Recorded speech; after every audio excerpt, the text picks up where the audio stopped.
Hello, and welcome to Barovia. My name is Pixel, and we are Ages of Ainor, and I'm gonna stop doing this fucking accent. Howdy, guys! What's up, everybody?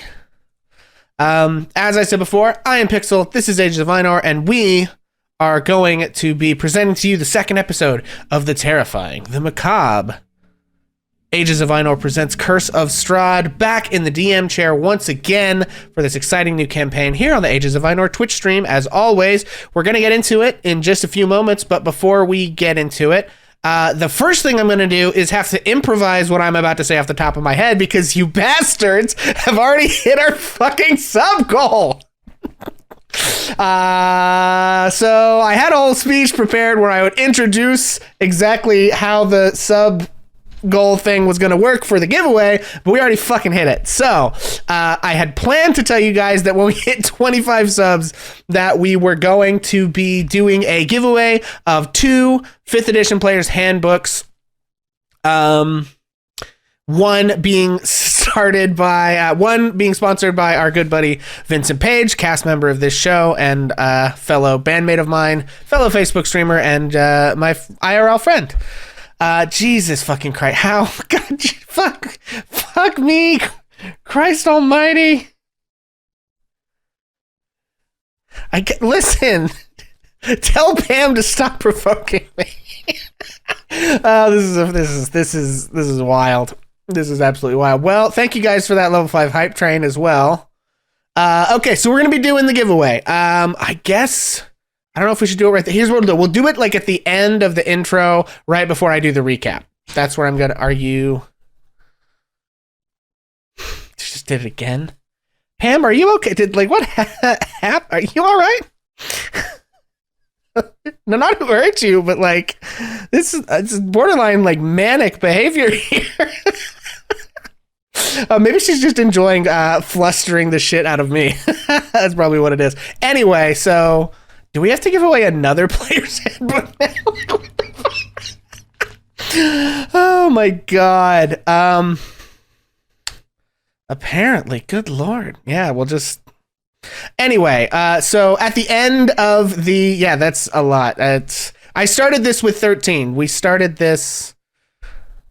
yeah, thanks for all the gifts and stuff, guys. We started this stream with 13 and we're up at 50 somehow. Okay, so can't hear anyone else. Oh my god, thank you, Ches. And no one else was audible for that entire bit. I apologize. Every time we do this, I fuck up the audio video a little bit. It's fine. So, okay, we're gonna be giving away at least 2 5th edition players handbooks. I'll do that giveaway here at the end of the intro stuff right before I do the recap. Furthermore, we have 2 new sub emotes. You guys, I think a lot of you are already enjoying the bonus mom emote. So you can enjoy that as well as our very own... What happened here? What? My chat just did something fucky. And I don't know why. Stand by. I'm so flustered. Okay, as well as we have the RIP emote you guys can use when we... Yo, Papa Mustache, what's up, buddy? Sorry, I won't be able to call out like everybody because this is D&D, but anyway, as well as the RIP that you can use when we fuck stuff up, in addition to the ones we already had, which were the Ages of Win, which is what we do when good stuff happens, and then the Nat 20 emote, and so on and so forth. So, those are there for you guys. Many of you will now have access to those, I think. So feel free to use those to interact with us as we go. And then last but not least, I'll just explain there are 2 channel points ways that you guys can interact with us. First way has been here for a while. It saves up a lot because it impacts the game a lot. But you can grant advantage to a player, which in game terms basically just means they have a higher chance of being successful on something their character tries to do. It'll become clear how that mechanic kind of works as we go, but that's sort of the deal. And The other thing is we have a new one where you can grant a player a chance to roll what we call a hit dice and gain that many hit points plus their constitution modifier. If those words all sound like gibberish, that's fine. You're basically giving them a chance to gain back some hit points if they've lost them. There are some caveats to this. This can only be done once per player per stream. So we'll try to make sure you guys know who has and hasn't had that redeemed. And if I can, I'll try to refund people who give it to somebody who's already had it, but please help me out with that and try and keep track, as well as it cannot be used if a character is unconscious with 0 hit points. It can't be used to bring them back to consciousness because in the mechanics of D&D, that basically means that they are on the cusp of dying, like their character could die for real. And so to not trivialize that situation, we're not going to allow channel points to, make you to allow them to like get out of that. What we will do is the next time they regain hit points, they'll add that on to whatever amount they can regain. So if that all is like confusing, don't worry about it for now. Just watch. It'll become clear as we go how all that stuff works. Furthermore, we're going to get into our normal stuff. So first things first, guys, if you're in chat, try to remember when we move on to like map screens, and that'll be a good portion of this game. You are seeing the DM perspective. So anything that you see that's kind of like grayed out on my screen, the players cannot see and don't know about yet. So try not to like give away stuff if there's like, a hidden dragon just outside the window, or if there's like a whole bunch of enemies in the next room. Try not to say anything in chat about that because the other players may be in the chat, hanging out with you guys, trying to interact as we go along, and that will sort of degrade their player experience of being surprised by the stuff their character doesn't know. So please help us out and try not to spoil anything in chat. Second of all, please remember that D&D is a complex game with a whole lot of rules, and we are also kind of improvising a story together as a group. So we may like play fast and loose with the rules. We may change things in the adventure from time to time. This is a canned adventure that exists, Curse of Strahd. I will be tweaking stuff in it as we go. So I may forget specific rules. I may deliberately change things, etc., etc. So if we are confused about something and we're trying to think of a ruling and you happen to know the ruling, you can let us know in chat and we'll try to catch it. But if like the moment passes, don't freak out about it. We'll just move on and try and get it right the next time. So, thirdly, we want to keep this space as open and welcoming a place as we can to such an extent that that's possible on the internet. So we do try to keep that internet toxicity to a minimum. So we don't put up with anyone being like abusive or hateful in chat, whether that's to other viewers, whether that's to the players on stream, regarding anything from like their character choices, their knowledge of the game or the rules, or like anything about them or their identities or anything like that. I don't think that's going to be a problem. It never has been here before, but we always want to be super upfront about that kind of stuff so nobody can be surprised and say we didn't tell you what kind of space we're trying to have here. Fourthly, just a warning as well, this adventure is horror themed. Curse of Strahd is a horror adventure, and we are playing into that. There will be funny moments, but there are also elements which some viewers may find unpleasant or disturbing, potentially. We're not setting out to be like overly graphic or gruesome or upset people or anything like that, but we just do want to caution everybody to try to moderate your consumption of this campaign with like your health and well-being in mind. So when videos go up on YouTube, we'll try to put appropriate like trigger warnings and thing if necessary. But in the context of a live stream, it is generally not possible to give advance warning of stuff like that, any possibly triggering content. I will preface this by saying that I will not, under any circumstances, be depicting like graphic sexual content of any kind, especially not assault or violence, that sort of thing. So you don't have to worry about that, but it is a horror campaign, so, a lot of other stuff is on the table that might not be on the table in other circumstances. So, and then finally, it is widely kind of known and accepted about this adventure that it has some like problematic depictions of individuals that are inspired by like travelers or Romani people IRL. I've done my best to kind of research resources online to help me kind of alter these depictions to hopefully avoid events of stereotypes or anything like that. To people who have been like historical targets of discrimination and racism, things like that. But just want to preface to folks know that stuff is in this adventure. We try to mitigate that, but it's not always 100%. I'm going to get everything right. I'm going to do my best. And then a reminder, we do release the show on YouTube after each episode, sometime during the following week. I try to come up by Sunday, but I don't always hit that. So if you miss an episode or you only have to catch part of it and you want to be caught up for the next time we go live, you can still catch it after the fact on our YouTube. And then last thing, before we get started, I'd like to have us go around and cast. If you would please introduce yourselves and your characters, as well as let folks know if you have chat inspiration before we begin. VP. Cool. What's up, peeps?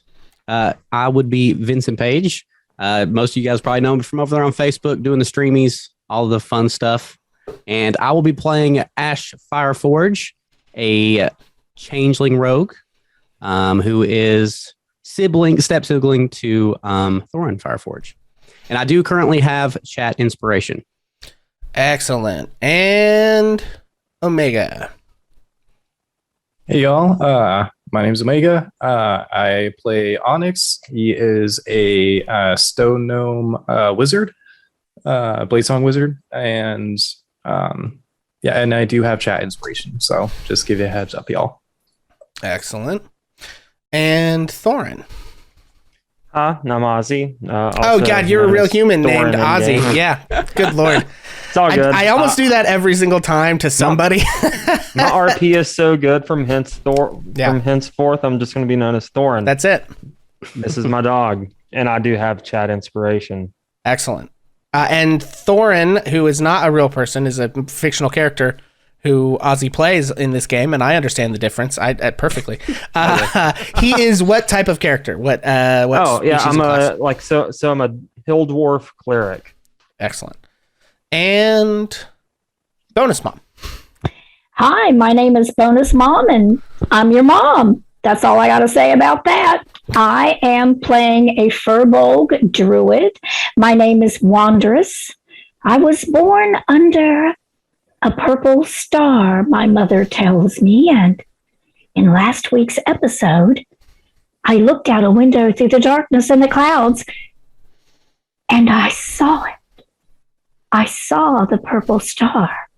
What does it mean? Excellent. Oh, and I have chat inspiration. Okay, excellent. Thank you.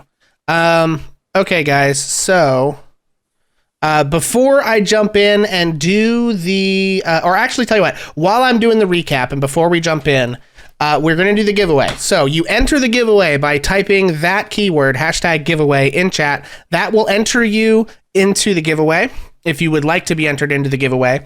You do not have to be like a sub or anything like that. Just if you're in the channel stream watching and you type that in chat, we'll be picking 2 winners when I finish doing the whatchamacallit. I want to make sure people can only enter once. Can they only enter once? I need to check that setting. Pixel, can I add something to that? Sure. Our 2 winners are also going to receive a hand-crocheted by Bonus Mom dice bag. Ooh, fancy. They are very nice. I have seen them in person. Oh, very cool. Excellent. That sounds wonderful. Everyone, please try to only enter once. I think that it limits it, but I don't know for sure, so don't fuck me on this. Okay, so while you guys are posting those in chats, entering the giveaway, we currently are having, let's see, we're at like 13 unique entries currently. Perfect. So that's what we want. While you guys do that, I'm going to recap what happened last week on the last exciting episode of Curse of Strahd. When last we left our heroes, Ash and Thorin found themselves in the Bronze Pony Pub on a dark and misty night. The pub was quiet, too quiet, when a colorful individual entered the pub and requested their help via a strange letter from the Burgomaster of Barovia. They finished their drinks, left the pub, and entered the mists. Wondrous found himself at the edge of Daggerford, with an old ranger woman begging him not to foolishly throw his life away investigating the wolves in the woods as the townfolk had asked. She begged him to wait for help.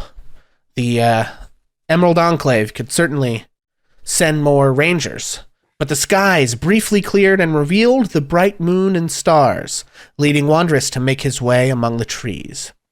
And Onyx was making his way away from his master's tower in the woods. His master having gone missing a few weeks before, Onyx had set up camp for the night on his trails as the trees grew misty around him. And all of our heroes met that fateful night in Onyx's camp and were drawn by mysterious forces and sinister magics into the land of Barovia. After jealous tent ogling, belated permission to co-camp sought and granted, and fitful night's rests for all, rife with strange messages in books, curious distances between priests and gods, a night with no stars, and a moving portrait in a tiny locket, our heroes awoke somewhere other than where they had bed down the night before. They made their way into the massive gates of Barovia, through the mists and the woods along an ancient trail, and they found a dead body killed by wolves with a letter from the burgomaster of Barovia, urging any travelers to flee. A strange contradiction to the letter Ash and Thorin had been given, written in a different handwriting. Not knowing what to make of all this, and seemingly being led by the strange fog itself, our heroes arrived at the small town of Barovia, where they encountered two troubled children in the street begging for help, saying there was a monster in their house. Our heroes, sensing this might not be exactly what it seems, nevertheless, couldn't allow these children to go without help, and they reluctantly entered the home.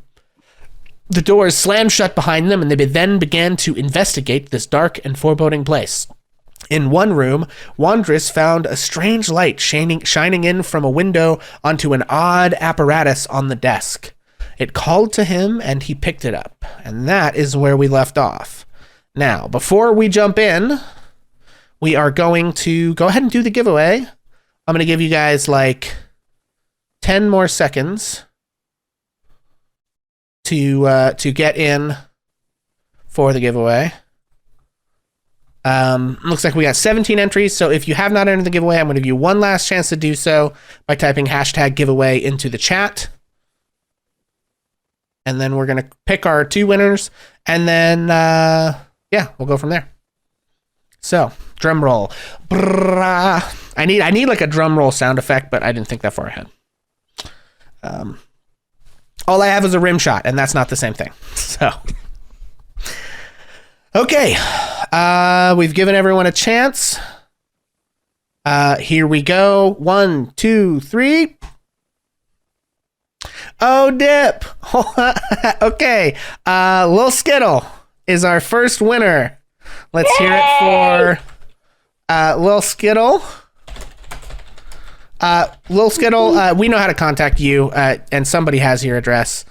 So you are the winner of the giveaway, Skittle. You'll get the first player's handbook. And we'll go ahead and do one more, friends. All right. Drum roll, please. Brrrrat. I really need that sound effect. And number 2. Are you... okay. Cassie. Yeah. Cassie Crochets. Good Lord. I swear to God. I don't have a spot where I can actually... I'm going to take a picture of this shit. Because just to make sure nobody thinks that I'm doing anything hinky here. Because they are good, well-known members of our community. I just want to make sure you guys know that was not... that like Moobot did that. That was not me. So anyway, Cassie Crochets is our second winner. So there we go, guys. And we'll be giving away as well some dice bags along with those. And damn, yeah, wow, that's pretty crazy. And the dog wants us to get back to it. So yeah. All of that having been done, now some 22 minutes into this show, we are going to pick up right where we left off. So we're going to bop over to the map screen. There we go. Beautiful. And we are going to pop in here. Do we use dice or digital rolls?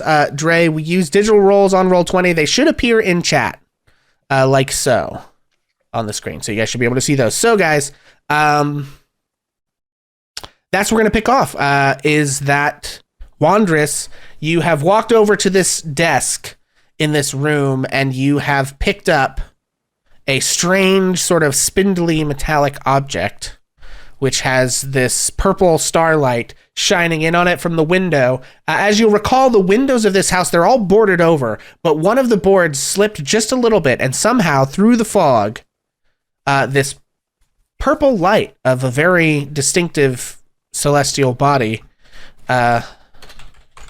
is shining onto this object. It is this sort of flat gold and brass and bronze disc with this purple gem directly in the center of a number of odd sort of spindly gears. I'm going to pick it up and immediately race back to the window. Do I still see the purple star? No, I don't think you do. I think though by the time you turn back around, that light has faded.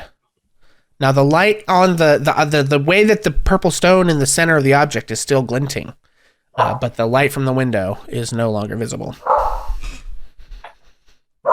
I'm disappointed, but I begin to examine this device. I'm looking at it carefully. What do I discover? Anything? Do I have an idea of what it might be? Yeah, I'm going to say just make a raw intelligence check to start with. That means hit anything that has intelligence or global.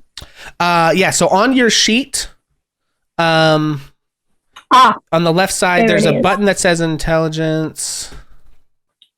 Okay, that was... okay, so with an 8... You're not sure. Oh, wait a minute. I want to use my chat inspiration for that. Okay, fair enough. I'm out. Let me get rid of it. Sorry. Okay. And then I'm going to do it again. Guys, I'm slow off the mark here. I'm bemused by this mysterious piece of equipment. Oh, good Lord. Oops. Yeah. I'm done. Oh no. That right there, friends, is a big old rip. Yeah, so even the advantage side was almost the same. I know, It's really brutal. bad. Sometimes the dice are capricious, gods, friends. Yeah, so you kind of go in and look carefully at this, and you feel drawn to it by that purple light, but the exact nature of this device, what it is and what it can do for you or not, eludes you currently. The rest of you guys, so you saw Wandress enter in. You guys were exploring. This room has a number of like plush leather chairs, a number of stuffed wolves and things about. There's a cabinet and a fireplace and a small table. We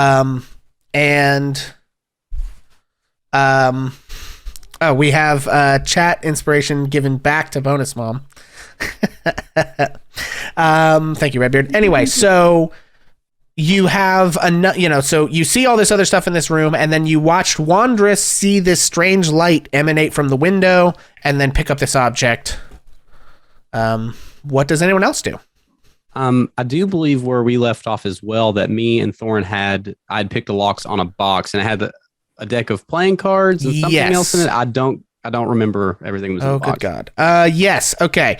So there was a heavy crossbow, a light crossbow, a hand crossbow, and 20 bolts for each, as well as a deck of playing cards and an assortment of wine glasses.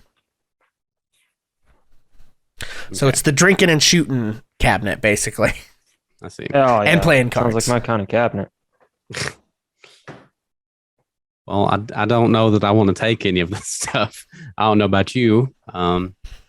Yeah, if we notice the whole purple light and device thing kind of going on, I guess Ash would probably call out, "What do you have there, Wandress?"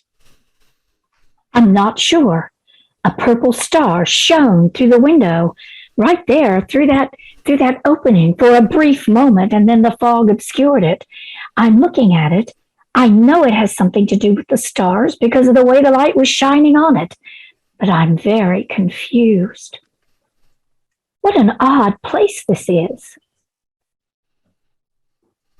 Can I try to take a look at it? Well, can't you see it from where you are?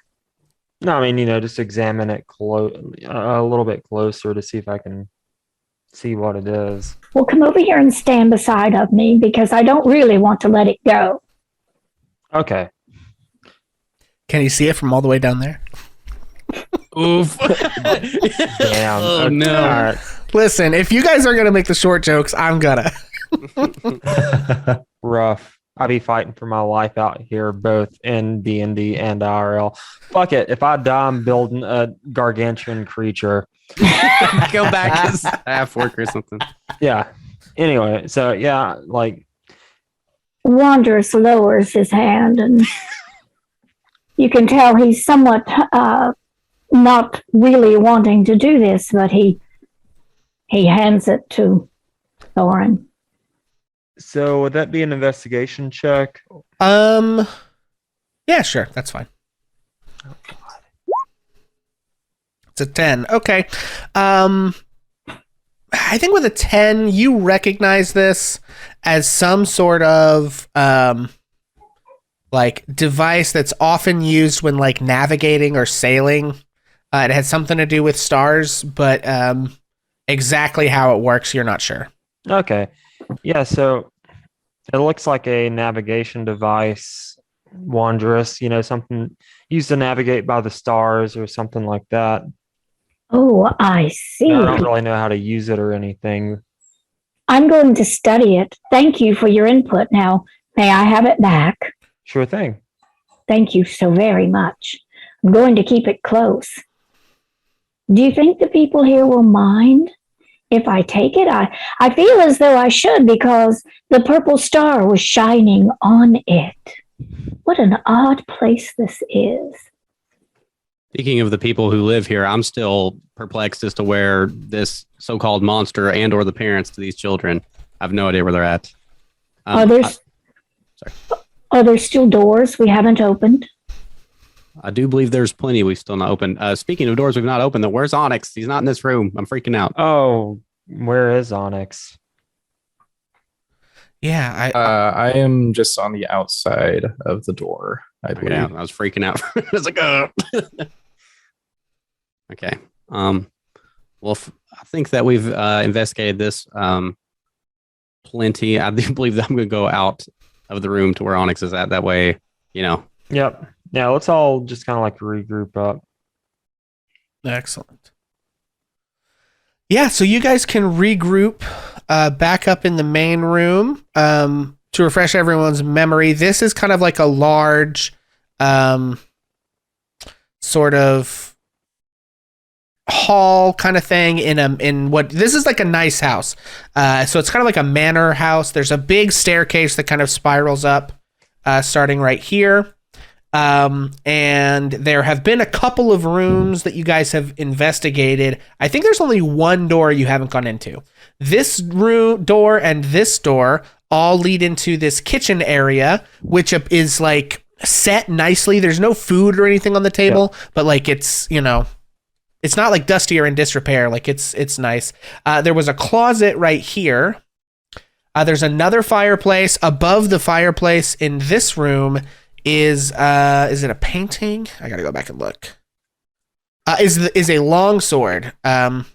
Right on. I don't believe anyone took it down or messed with it, but there's a long sword above the fireplace there, and then there's another fireplace in the room with the table, and that one has a painting above the fireplace, which is like of a sort of a wintry valley and mountains. I do remember that the kids had said that the monster was supposedly had been kept in the basement. So I know that we've not found the basement door yet as well. Yeah. Do you guys want to keep looking for that, or should we check out the upstairs? I mean, I said we could go upstairs just to like make sure there's not anyone else in the house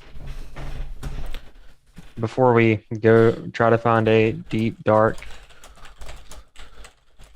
decrepit basement.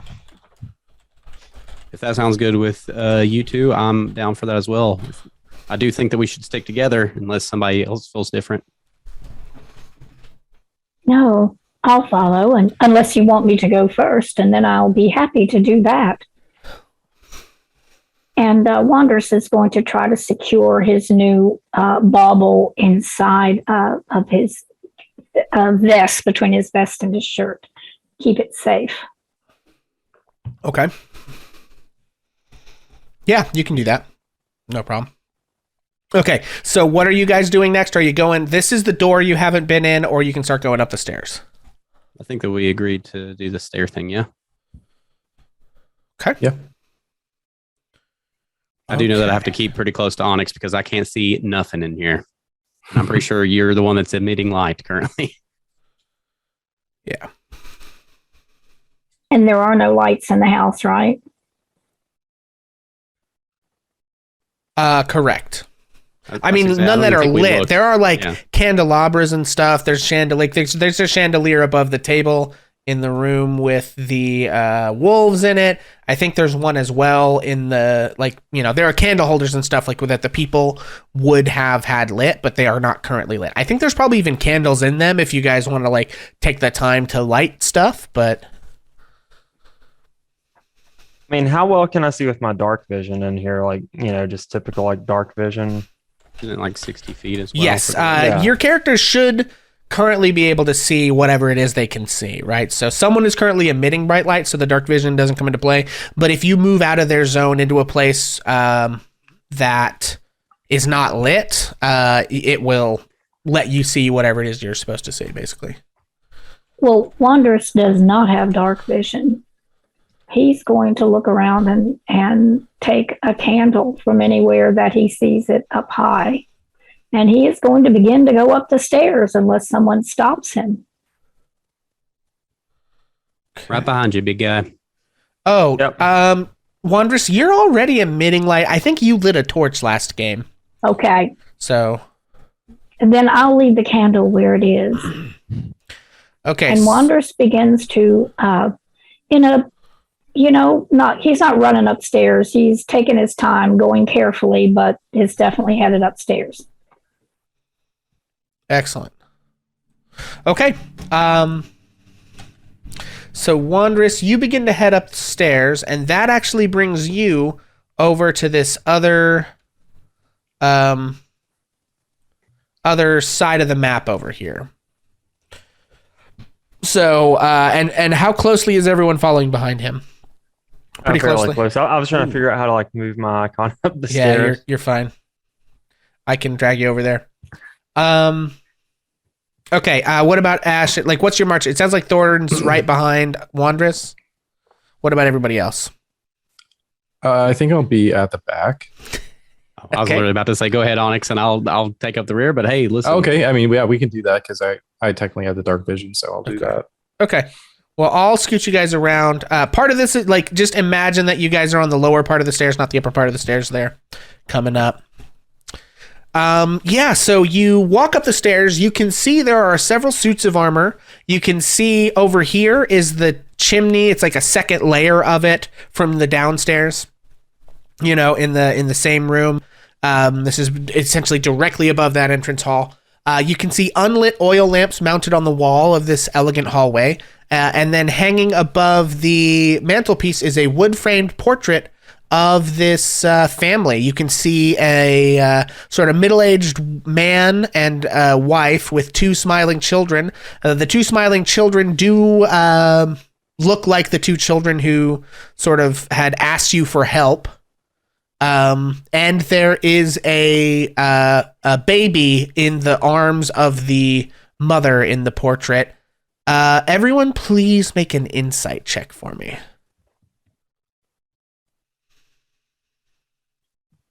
Should keep this. Oh hell yeah! Okay, yeah. So, Ozzy and Wondrous, not Ozzy, Thorin and Wondrous, you guys notice a sort of strange look of almost scorn on the mother's face as she regards the baby. Huh. Look very interested in her looking at that child. baby very happily. Happy. It's another one of those words I'm just not familiar with. This is such an odd place. And Wanders is going to move forward and really, he's tall, so nose to nose. He's really looking at this portrait, looking at the baby. He's looking at the entire family to see, does it really look like the children? What? Yes, anything he can see. Yeah, so it definitely is the children, 100%. There is no mistaking that is absolutely a portrait of the children who had asked you to come into the house. And they bear a familial resemblance to the mother and father. It's clear that this is a family and would be to kind of anyone looking. Also, I forgot to mention there are a couple of doors in this area. There's a door right by the stairs, and then there are 2 sets of double doors on either side. Should we check the doors? I believe that is a great idea. Sorry, go ahead. The only thing I was going to add about the portrait as well is like, I really do hope that the infant is with the parents, because they obviously was clearly not with the other children. Yes.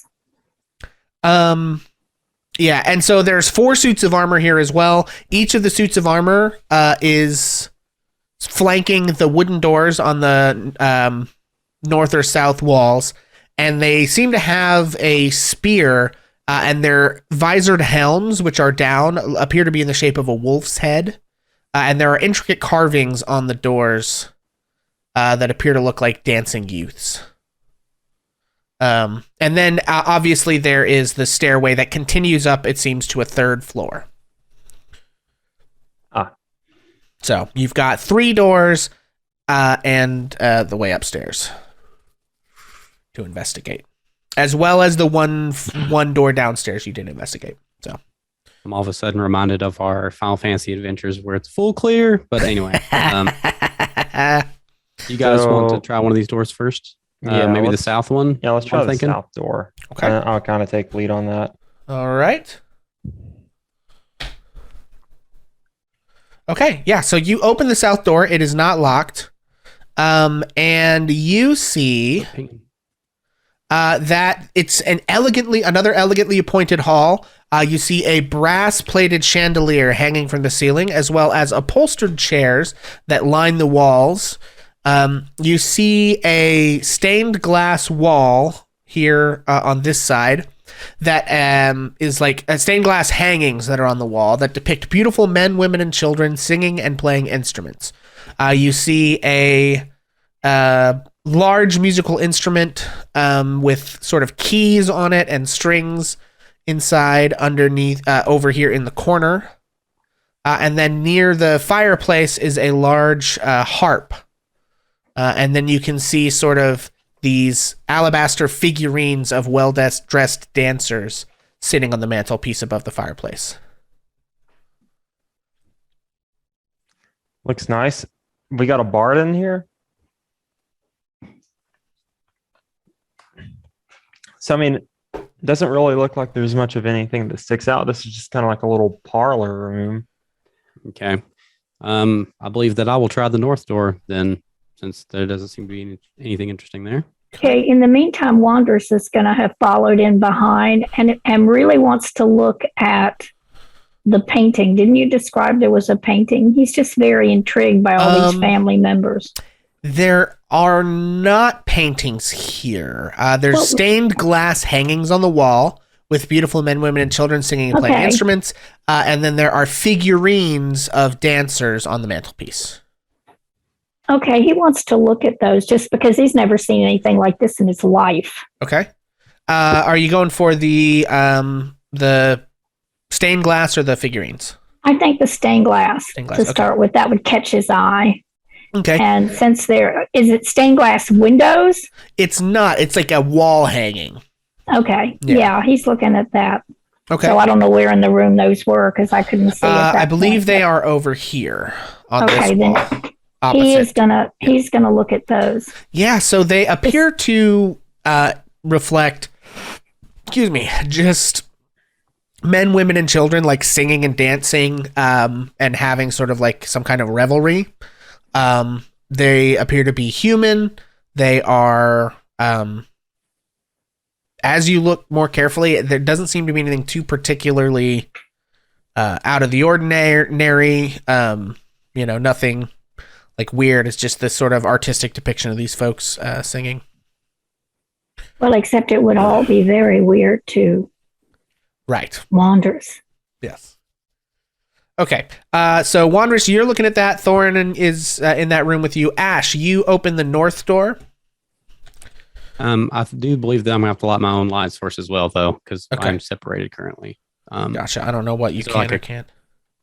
Is there like a candle or something I can grab? Or Yeah, I need for to- sure. I can do that. Okay. Do you have like flint and tinder and stuff? I do believe. I'll double check just to be sure. I do believe that. Do you have it? Since I have the hooded lantern. Okay. So yeah, your Yeah, light tinderbox, source is yeah. the candle's not as bright. Or if you want to do the hooded lantern, yeah. How much light does the lantern give off? It should say on the equipment. So if I click on it, maybe I don't know how to. I can look it up. Hang on. I was gonna say it doesn't say. I can look it up in the player's handbook in chapter 5 on equipment under adventuring gear. They are so handy. Everyone should have one. It's like a book for your hand. Wow. Okay. This is a lantern, right? Hooded It's a lantern. hooded lantern. Pshaw. Yeah. Okay. 30 bright light in a 30 and dim light in a 30. You can was an action. You can lower the hood, reducing the light to dim light in a 5-foot radius. Okay. So are you going hooded or unhooded? I feel like unhooded because I want to see the room at large, right? Okay. Like, Boom. that'd be better. Yeah, that'd be way better for this. There we go. specifically. Okay, cool. I'll Okay. step right in here, of course. Yeah, so you look into that room and see that this is some kind of library. You can see red velvet drapes covering the windows of this room. There's an exquisite mahogany desk and matching high-backed chair facing the entrance, and sort of partly facing the fireplace, above which hangs a framed picture of a windmill perched atop a rocky crag. Situated in corners of the room are 2 overstuffed chairs. Floor-to-ceiling bookshelves line the south wall, and a rolling wooden ladder can be seen that could allow a person to reach the higher shelves. The desk appears to have several items atop it, but it's a little hard to see without getting closer exactly what all is there. Okay. Before I go any further, I would like, hey Onyx, you may want to take a look at this. Yeah, sure. Let me go ahead and come on over. And then I'll go in to the left of Ash. Okay. Yeah, so Onyx, you see the same things. You can see this desk, which has several items on it. You see the bookshelves. You can see the windmill painting above the fireplace, as well as the comfy reading chairs. Gotcha. Okay. Am I able to see anything on the bookshelves that look kind of a little out of place with my dark vision? Yeah, you can if you'd like to go and from here. Probably not. You'd have to get close and really investigate the books. But you Okay. can do that. Yeah, I'll go ahead and do that Okay. here. Yeah, believe roll I'll, me a perception or investigation check, whichever you would like. Okay. And while Onyx is doing that, I think that I would like to search the desk. Okay. Yeah, go ahead and also roll me an investigation or perception check, Ash. Okay. So Ash, we'll start with you first. This desk has several items on it. You can see an oleo lamp, a jar of ink, a quill pen, a tinderbox, some sort of writing implements. There's a red wax candle, some parchment. Okay, 13 for you as well. Okay. There's a wooden seal with a windmill crest on it. And with your 13, you actually pull open one of the drawers to the desk, and you see a large iron key in it. And that's the only thing in any of the desk drawers. Okay. I I think that would definitely pick up the Iron Key. Excellent. That seems important. Yeah, great. And Onyx, you go and look at the books. You can see that there's several hundred tomes covering a wide range of topics, appearing to include history, warfare, even alchemy. And there are several shelves containing first edition collected works of poetry and fiction as well. But with a 13, as you make your way, and I'm going to have to move you here, as you make your way kind of into the back corner, you can see that there is a red book, but unlike all the other books, it doesn't have any sort of like name or title on the spine. And as you examine it more carefully, you realize it appears to be a fake book. At first glance, it's like, oh, that's weird. It doesn't have a spine. And then as you look at it, like you can see from the top that like the pages aren't really actually pages. They're just like almost like a wood cutting made to look and be painted, kind of like pages. Okay, gotcha. Hey Ash, I think I found a fake book. If you want to come over and check it out. Okay. Yeah. Definitely Okay. come check that out. Yeah, so you go over there. I'm going to jump real quick back to our other guys. Wandress and Thorin, anything else that you guys do in the other room whilst they are in... Why is this moving so slowly? Whilst they are in the north room, or do you guys join them over there? Because I didn't see anything except how odd it is with the stained glass, unless Thorin beats me to it, I'm going to also examine the figurines. Okay. I'll do that too. Okay. Yeah, so you guys move over to examine the figurines. I might have to reload my... Do Roll most 20 people here. have Yeah, things like what? this in their homes, Thorin? Some of them do. Very strange. I'm going to move in closer. Okay. What I'm primarily looking for is, do these figurines look like any of the family members? As you examine the figurines, Wandress, getting closer, you realize that they're not just carvings. On first glance, they look like well-dressed dancers. As you get closer, they are carvings of skeletons dancing. Interesting. Look at this. Those are not people. Those are what? The insides of people? The bones of people? He reaches. Do I touch one? I'm going to attempt to reach out and touch one. Well, you can probably reach up higher than I can. Well, I'll lift you up if you like. You Don't tell lift the me elf. up to touch things on the mantelpiece. Okay, so Sorry, guys. This is a serious game. Stop joking. No, I'm just kidding. Wandress actually bad. reaches out and prods at one a bit, touches it. Yeah, it kind of like tips over and makes like a clinking noise. I don't think it breaks, but like it's sort of like a porcelain kind of a figure, and it just like tips over onto its side as you touch it. How big was it, DM? They're probably 4 to 6 inches or so. Okay. Well, very bumbly. Wandress tries to sit it back up and just frowns and just looks over at Thorin to see if Thorin has anything to say or add. So what? They're just like little porcelain figurines.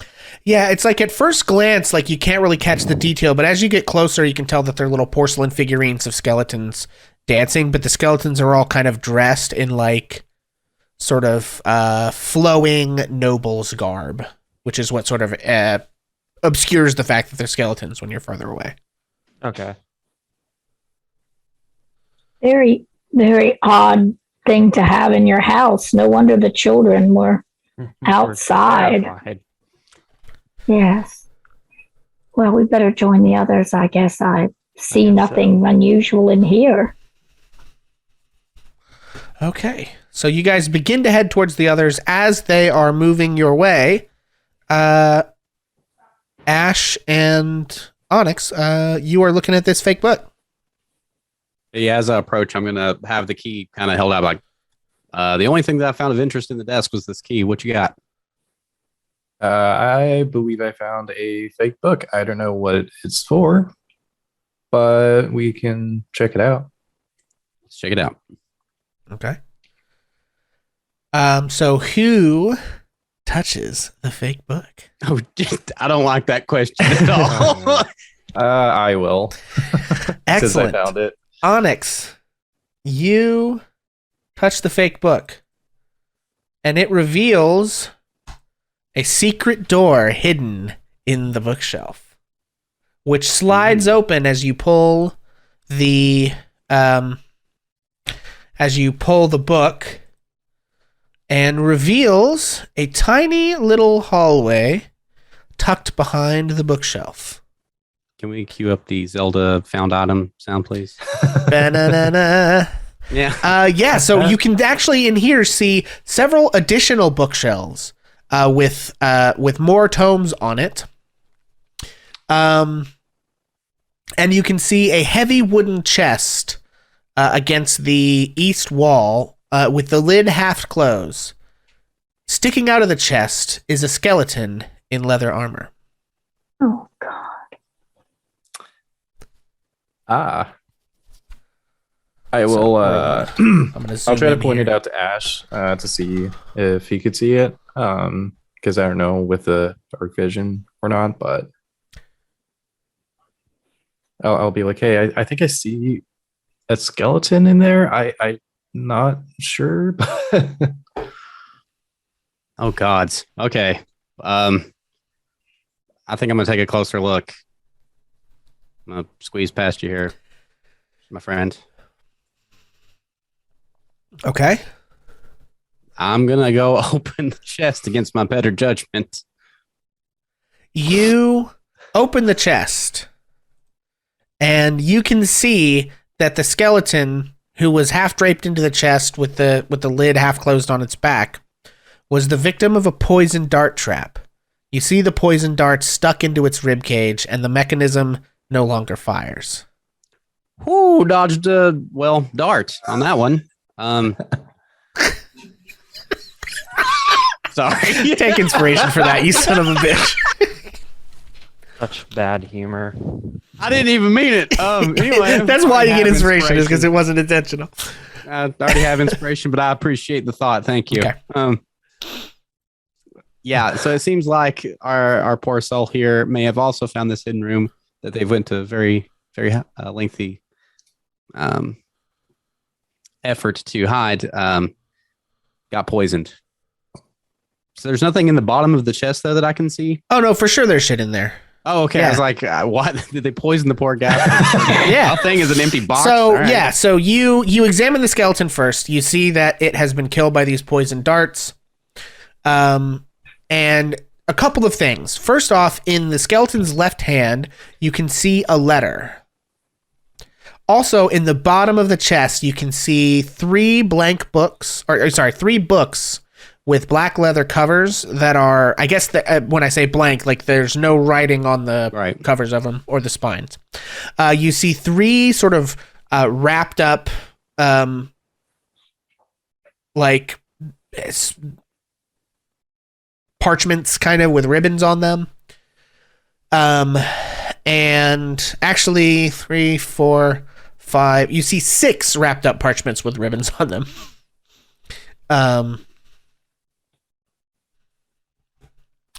And that is it. So 3 blank books in black leather covers and 6 wrapped up parchments with ribbons on them. Okay. I believe it's safe now, Onyx. The mechanism seems to, or the booby trap seems to not be firing anymore. If you want to kind of take a look at some of this. And I will say this is the point at which your friends reach you if you guys were going across the hall to meet your I other was hosts. for Yeah. sure. Yes, following So- right along behind. So Thorin and Wondrous, this is the point where you enter the other room. You see Onyx kind of barely in the corner of the bookshelf, appearing to be looking into some sort of secret passageway. You do not see Ash. Did you find something? I believe we did. It was a fake book that was on the shelf that I noticed, and it opened up this false door. Any sign of the family? I do not believe so. It does appear that there was an unfortunate soul that seemed to be greedy before he looked around. Yeah, and you guys seeing like the skeleton, it does appear to be like an adventurer with armor and stuff, and like there's a really old rusted sword in the corner that dropped from his other hand. So you can kind of tell, not in the same kind of like fine noble's clothes that the children were wearing, or that any of them are wearing in the paintings. So someone else has come into the house to try to find what's going on. This is not a normal house where people live, is it? No, this is pretty unusual. Yeah. The most unusual Ash. thing. Go ahead, sorry. If he can hear me from where I'm at currently. Yes. The most unusual bit is everything looks to be untouched, except obviously other than our poor friend here.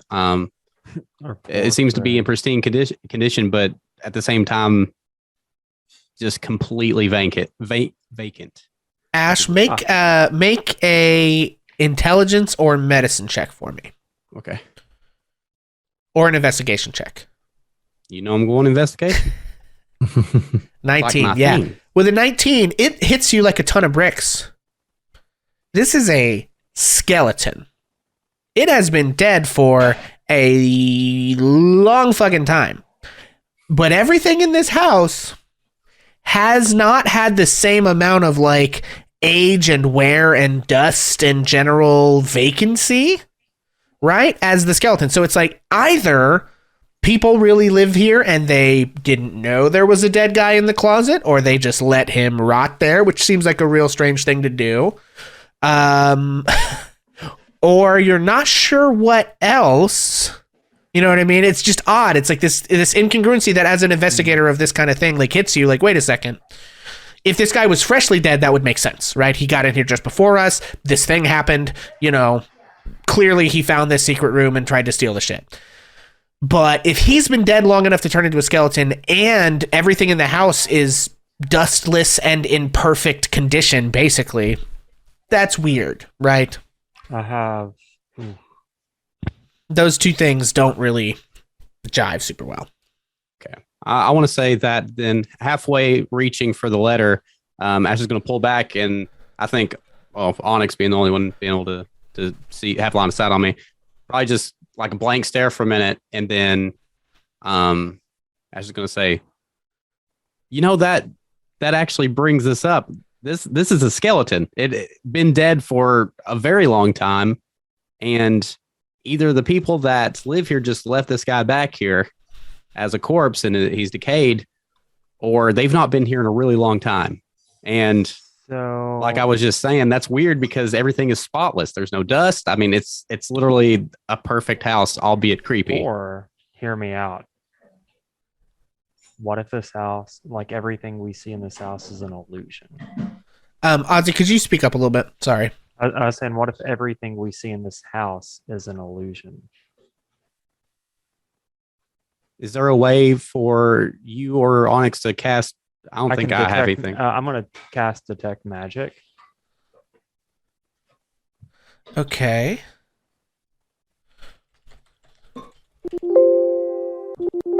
Okay, hang on. Let's see.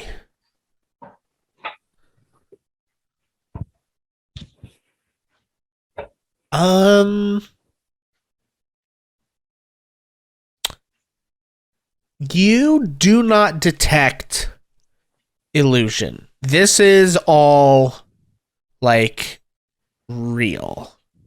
I think you maybe detect faint traces of transmutation and conjuration, but it's not associated with any one particular object that you can see. Okay. Are we So- hearing their conversation? Yes. Everybody's hearing this, right? Yes. Although you don't necessarily know the stuff that Thorin just noticed because of detect magic until he says something about it, but everything else in the conversation that's been said out loud, yes, you guys hear. So yeah, pretty much. I'm not really getting much of anything here. It's all real. So there goes that theory. Yeah. And you guys would know in a general way, like you're touching stuff, you're feeling things. Illusion generally doesn't extend to the realm of touch unless it's like crazy high level stuff, you know? Yeah. But the transmutation and conjuration, transmutation involving things changing from one thing into another, conjuration involving like summoning and stuff like that. But like I said, it's faint traces and it's not any one specific like object. Right. I definitely want to see what the letter says, and I do want to mention to the party at large, there's a few scrolls and books in the bottom of this box. For anybody that wants to look, that's not really my area of expertise, but I do want to see what this letter says. Okay. My ears I will wouldn't mind perk taking a up look at some of the that. yeah. My ears will perk up at the sound of scrolls, and like I'll books, immediately like 'cause- rush in. All right. So first things first, there's a handout for the letter. I put that in your Yeah, it popped directly up on Things. my screen. excellent. So yeah, someone want to read that? I guess Ash, since it's in your hands. Okay, well, while I'm going to take the letter and step out of the way for Onyx. Okay. Probably just like back this space. That way I'm still in, right here next to him. But as I'm walking, I do want to read this out. Let's see. Make this a little bit larger because I'm blind. My most pathetic servant. I am not a messiah sent to you by the dark powers of this land. I have not come to lead you on a path to immortality. However many souls you have bled on your hidden altar, however many visitors you have tortured in your dungeon, know that you are not the ones who brought me this beautiful land. You are but worms writhing in the earth. You say that you are cursed, your fortune spent. You abandoned love for madness, took solace in the bosom of another woman, and sired a stillborn son. Cursed by darkness? Of that I have no doubts. Save you from your wretchedness? I think not. I much prefer you as you are. Your dread lord and master, Strahd von Sarovich. Sarovich? Zarovich. Yeah. Sarovich. Okay. Stillborn son. You don't think that means the infant in the portrait, do you? Might. Sired. Bosom of another woman. Okay. Well, I'm not the one that noticed that. Sorry. Never mind. No, you're fine. Okay.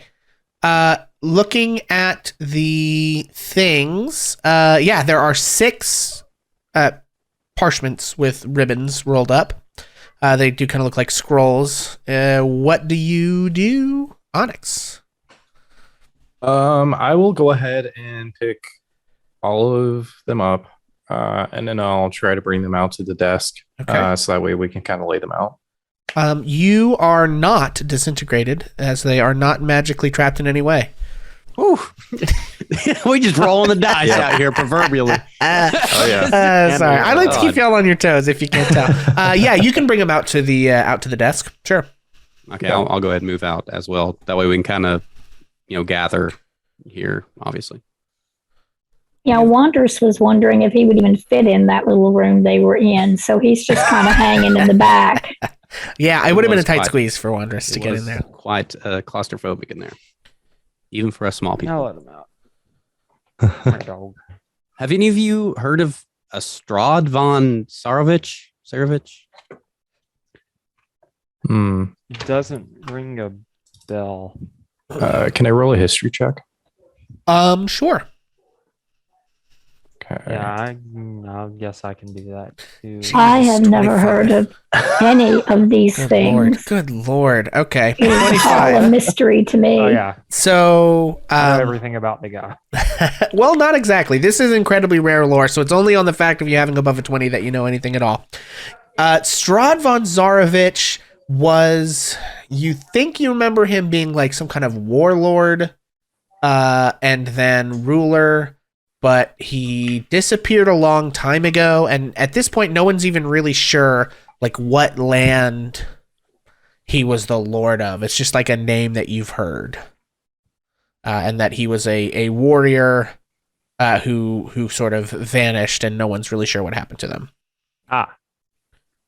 So yeah, this guy was like a warlord a very long time ago, and then he vanished without a trace. Became pretty obscure in history. And I will acknowledge that as I'm finished carrying the scrolls up to the desk. Yeah, so... you carry the scrolls over the desk and lay them out. You find, as you look at are you, like, opening the scrolls and looking at them? Yeah, I'm gonna, like, open them, like, kind of like a one-by-one type of deal, seeing what they are. Okay. So as you open them up, you can tell 3 of them appear to be, like, legal documents of some kind, and 3 of them you would recognize as spell scrolls. Oh, baby. What was that word? What? Spell scrolls? Spell. Yes. They are Skrell spells. I don't know if you guys... Scrolls. He coveted scrolls. Indeed. I'd mess that up again. Okay. I think I said the word. So what are you looking at? I will go ahead and look at the spell scrolls first, Okay. and I will kind of sort of mumble, half speak it. Be like, I think there's some legal documents over there. Okay. I'm gonna like go through the books, I guess. Yeah. So as you look at these spell scrolls, Onyx, you recognize that they are 3 spells that you unfortunately will not be able to use because they are not wizard spells. They are mostly cleric or paladin spells. Yes. I think you probably know enough to recognize what they are. The scrolls are for Bless, Protection from Poison, and Spiritual Weapon. Yep. Okay. So I don't think maybe protection from poison might be on the wizard list. I'm not Maybe sure. I'd have to double check. But the rest of them, the Bless and the Spiritual Weapon, are definitely like Paladin and Cleric. I think Druids might be able to cast some of that too. But anyway, Ooh, I'll take that. so none of them are like wizard spells. And then you said you were looking at the books, Thorin? Yeah. Okay. So are you looking at the books in the main room or the secret room? I thought he brought the books out. Oh, the books. Yeah. Okay. So the books are actually fully blank. They have black leather covers. But you're a priest. You would probably be familiar with this. You can tell the books on their own are worth about 25 gold pieces each. Because this is books are rare, right? Like you can tell that this amount of books in a place like this actually represents a pretty astounding display of wealth. Most people have 0 to 1 book in their house at this in this sort of theoretical, I would say in this time period because it's a fantasy world, but even in a fantasy world like this, like books and printing presses and things like that are, rare, right? So And mass-produced books, it's all handwritten stuff. So, right. So that's okay. Yeah, I got you. and then there are the 3 like legal document scrolls. Okay. I'll go ahead and just kind of disappointingly set the last one down, like walk over to the other ones, Rip. and then just like mumble under my breath, just like it wasn't any fucking wizard like spells. Poor guy. Take a look at those though. You can look at those, Thorin. Okay, so the bless I already have, but the spirit weapon, I'll take that. Yeah. And so anyone who has any of those spells on their list could cast those. The other thing to note, when you cast a spell from a scroll as opposed to casting when you know it, it doesn't cost a spell slot to use. So it's basically like a free casting of those. To save, even if it's prepared, it'll save you a spell slot. But but you can only cast spells that are on your class's spell list. So, would Wanderers know if he could use any of those spells? Let me look at them. Okay, Bless is not on the Druid list. Protection from Poison is on the Druid list. I think Spiritual Weapon is not. Okay, well, if he didn't take the protection for poison, then Wanderers would go ahead and scoop it up just on the off chance. Just as a side note, can we talk about how ironic it is that dude was trying to steal a spell of protection from poison and he died from poison damage? That's the most ironic thing I've ever heard in my life.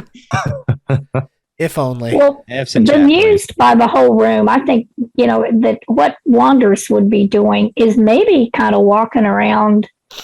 If there's a picture in there, he'd be looking at it. He might be like just poking at the bookshelves or something, just to pass the time. So there is another bookshelf, or there is another picture in the library. It is a picture of a windmill perched atop a rocky crag. So he's going to look around. Is there anybody who doesn't have their nose in anything at the moment? Any of the other three?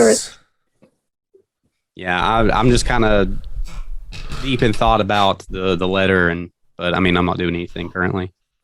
Well, I guess the first thing I want to ask the DM is, in knowing my backstory, do I know what a windmill is? Probably not, no. Yeah, okay, that's what I thought. So if I see that Ash is not busy, I'm going to say, Ash, would you step here a moment? Most certainly. I have seen these all through the house. What is this? And I'm pointing at one of the windmills. Is it someone's home? I should ask, do I know what a windmill is before I think you probably do, yeah. Okay. Oh, that is a windmill. They use it to, actually, I don't know what they use it for back in these days. Like, they use them to generate power now. I believe it grinds wheat, doesn't it? Okay. It, turns a gear that, you have a millstone, and the millstone grinds the wheat down into whatever you use to make bread and stuff. Yes. Yeah. Okay. That flour. Thank you, Dre. Into flour. Thank you. For making bread and stuff like that. So it would sound as though that was the way the people in this house fed themselves or made their way, their living. I think that I agree with that. I've definitely noticed that there's a heavy emphasis on windmills. They have a crest that has a windmill on it. I think we've seen that earlier. I wrote it down. Wolves, something to do with wolves. Yes, that troubles me greatly. Those wolves. I don't like it here, and I don't trust those children. I think we should leave. Yeah, something's definitely not right. As I was saying earlier, when you guys walked in, that the body in the secret room back there, it's completely decomposed. It is just bones. And again, that would insinuate that either the family that lived here left that guy or person back there, or they've not been here in a really, really long time. And this does not look like a house that has been abandoned for sure. And also something that I'm kind of thinking about is I wonder if this letter was to I found this letter in their hand. So was the letter for the supposed thief, or was this a letter that was for the gentleman that lived here? Because I know you guys seen the picture out in the hallway there on the landing of the family. This letter mentions a stillborn son. And I'm confused as if is that the infant in the picture, or I'm just lots of questions have cropped up. Wow. The only issue that I see with us exiting the premises would be the door kind of firmly shut itself behind us, right? So we might unfortunately have to see this all the way to the end. Whatever that entails, I would venture to say that we will. Does that mean we go upstairs again? I think we may need to go upstairs again. Yeah. I think that is a good idea to still investigate and see if there is a monster. That could be what has us trapped in here. I know in our travels, the couple of jobs that we have worked, it's not uncommon for the paranormal to kind of shut doors on you. So maybe we'll have to take out whatever it is that's holding the door shut, right? This is very strange. Okay. I will follow where you lead, or I will go up the stairs first, if you would like. Does I think Wanderers anyone? Sorry, I don't mean to Well, interrupt no, you. you go ahead. Does anyone actually look at the legal documents? Yeah, I I'll will. take a look at them. Yeah. Okay. Well, that's a prod in a direction, isn't it? Come on. Do the thing. I mean, I just wasn't sure before because it seemed like you guys were gearing up to leave the room, and I wanted to give anyone the chance who wanted to look at those the opportunity to do that. Yeah. Well, Wanderous was getting ready to leave, but I don't think he has a clue about legal documents. So. Right. I'm full investigator mode. I'm just trying to figure out skeleton, paranormal. I don't know. Okay, so who's looking at the I'll papers? take a look. Okay, Thorin. Okay, Thorin. So you see that one of them is a deed apparently for this house. Okay. One of them is a deed to a windmill that says that it is situated in the mountains east of Valaki. Or Valaki. I don't know how. We'll say Valaki. There's the pronunciation, or there's the spelling of that. The mountains east of Valaki, there is a windmill, and this is apparently the deed to the windmill, and there is a signed will, signed by Gustav and Elizabeth Durst, and it bequeaths the house, the windmill, and any other family property to Rosavalda and Thornbolt Durst in the event of the parents' deaths. That apparently is the children. Can you put that name in chat too? That'd be great. Yes. And also, just because you would do the same thing to me, I'm going to go Valaki for that, just because. Valaki. Valaki. Will from Gustav and Elizabeth Durst to what were the kids' names? in the chat now. Rosavalda and Thornbolt Durst. Ah, It's in chat. Only 2 children, not the one the mother is frowning at. well, we don't know that for sure, but yeah, there were 3 kids in the picture, and now there's only 2 left in the will. Why does Elizabeth sound familiar? Has that been mentioned before in this game, or am I thinking something else? Just I don't believe so, no. okay, just double checking. I think it's from something else. Not that I know of, but, you know. Just checking. Sorry, gotta have my notes now. Yeah, I'm writing this down. I wonder if our taking these things affects whatever has this house held. What is Oh, hang on, And guys. I definitely think we should take this stuff with us. Our internet is giving us some troubles, folks. We are still recording the episode, but if we're having issues and you guys are having trouble seeing, we're gonna try and stick it out. We will be right now. uploading the full thing onto YouTube, and it shouldn't give us any trouble. So I will tell you, Pixel, that CMAC got notification earlier this evening that there were some troubles in this part of the world with internet connections. okay, well, it's certainly not news to me because it's been happening. So we're gonna try and stick it out. We're just gonna keep playing, guys. And what if there's anything that's not clear in the stream of it, or what will eventually be the VOD of it, I'll use the file that we're just recording straight to our hard drive to go up on YouTube, so that hopefully we'll get around the issue. So hang on, I'm just putting that in chat as well.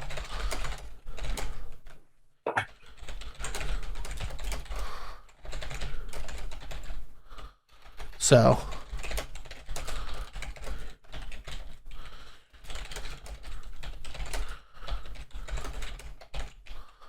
okay, so there's just that announcement. It's done this to me the last couple of nights, and it'll throttle itself for a minute and then get back to normal. I think it's coming back to normal now. But if you do experience any issues, I may not call that out necessarily every time, but just so you guys know, we're just going to keep trying to play through it. And then hopefully the final recording that goes up on YouTube, if there's anything you miss that isn't clear when it comes back, what happened, that will be on YouTube for you guys can go patch it up. And speaking of, I'm going to post that. So please go subscribe to that YouTube. That's where you will find, the previous things of this campaign or other campaigns that we've done. And should you miss any of it or our stream goes down or something, that's where the remainder will be.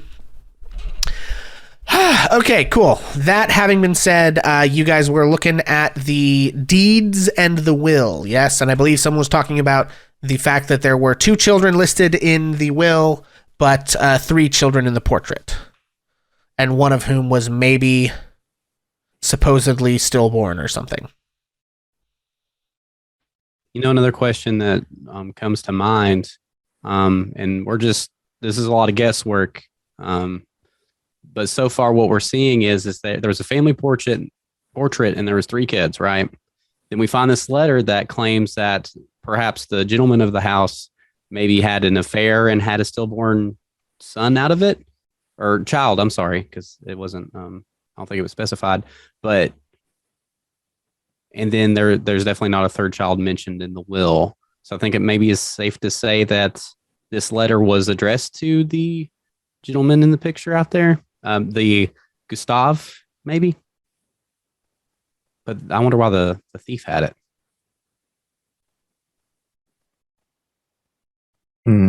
That's a good question. I'm giving absolutely 0 answers currently. I'm literally just proposing more questions. But maybe that was a safe room where they kept important documents, and then something happened to them, and this.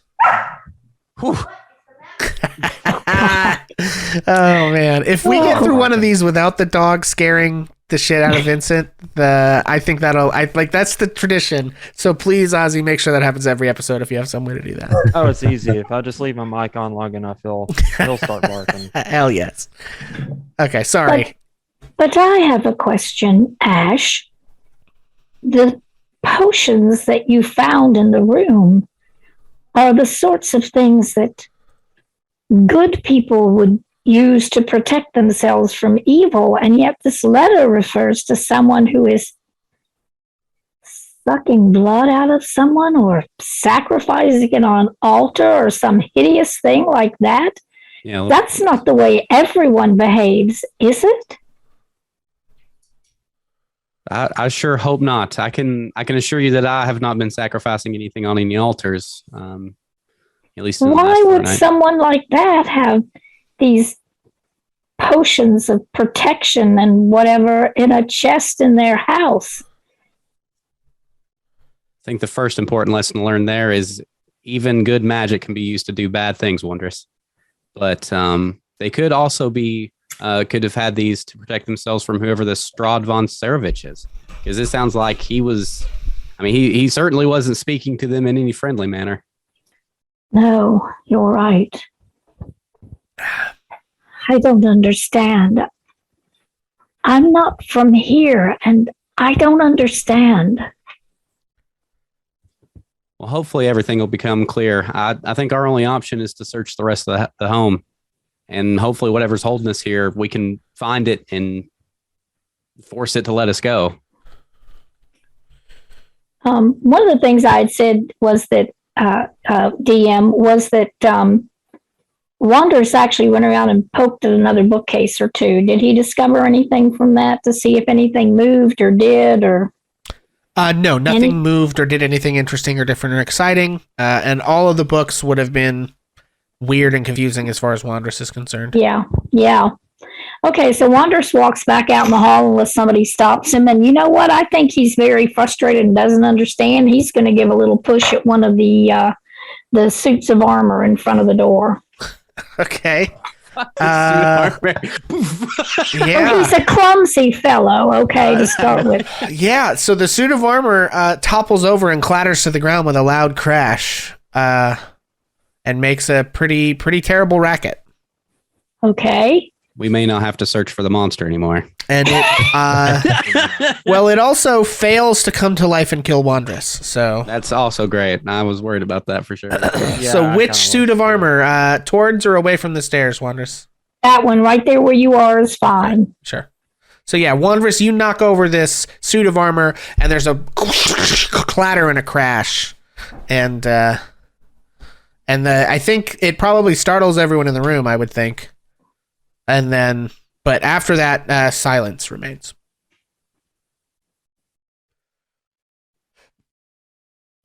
Wanderers just looks through the mess. Does he find anything interesting? Or it's No. just okay. No, Then yeah. he's going to leave it right where it is, and he's going to head for the stairs that go up.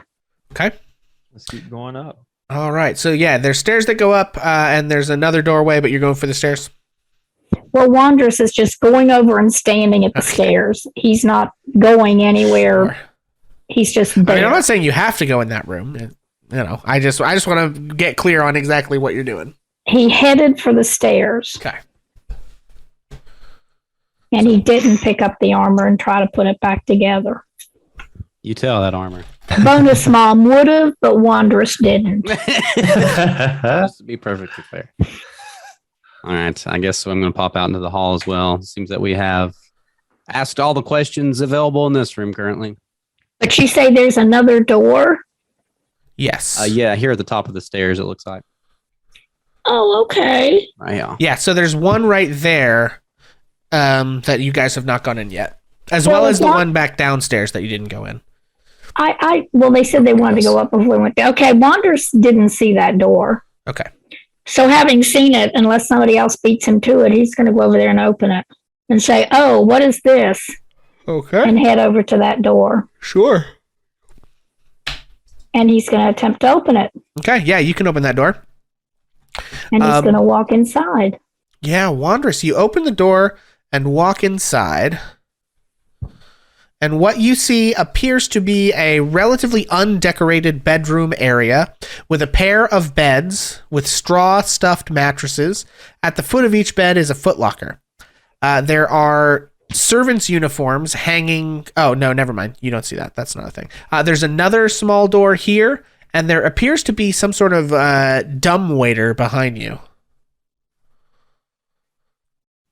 I don't know. Ash. Wanderous doesn't know what that is, but Yeah, Ash, look what's in here. Okay. Onyx. And, I'm thinking if I got in there, did I fill up all the room? Am I standing with like bent over on the ceiling or? Sorry. Leave a comment. Ignore me. Sorry.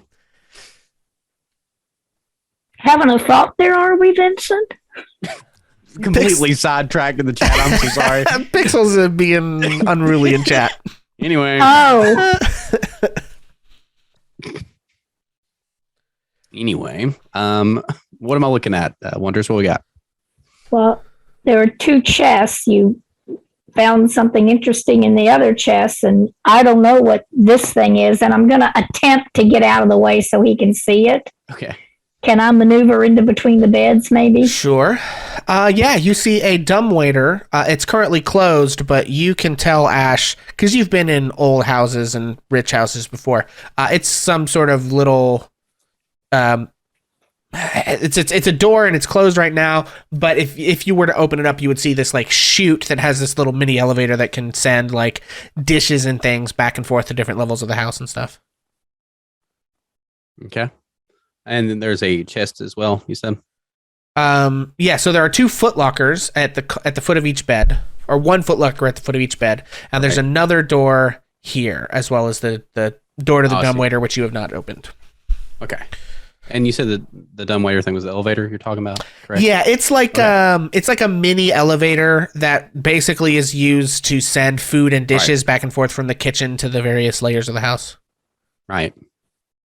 Okay. Well, I guess since Wondrous so politely asked me to, I definitely want to see what's in these footlockers. Yeah. You said that this looks like the servant quarters, yes?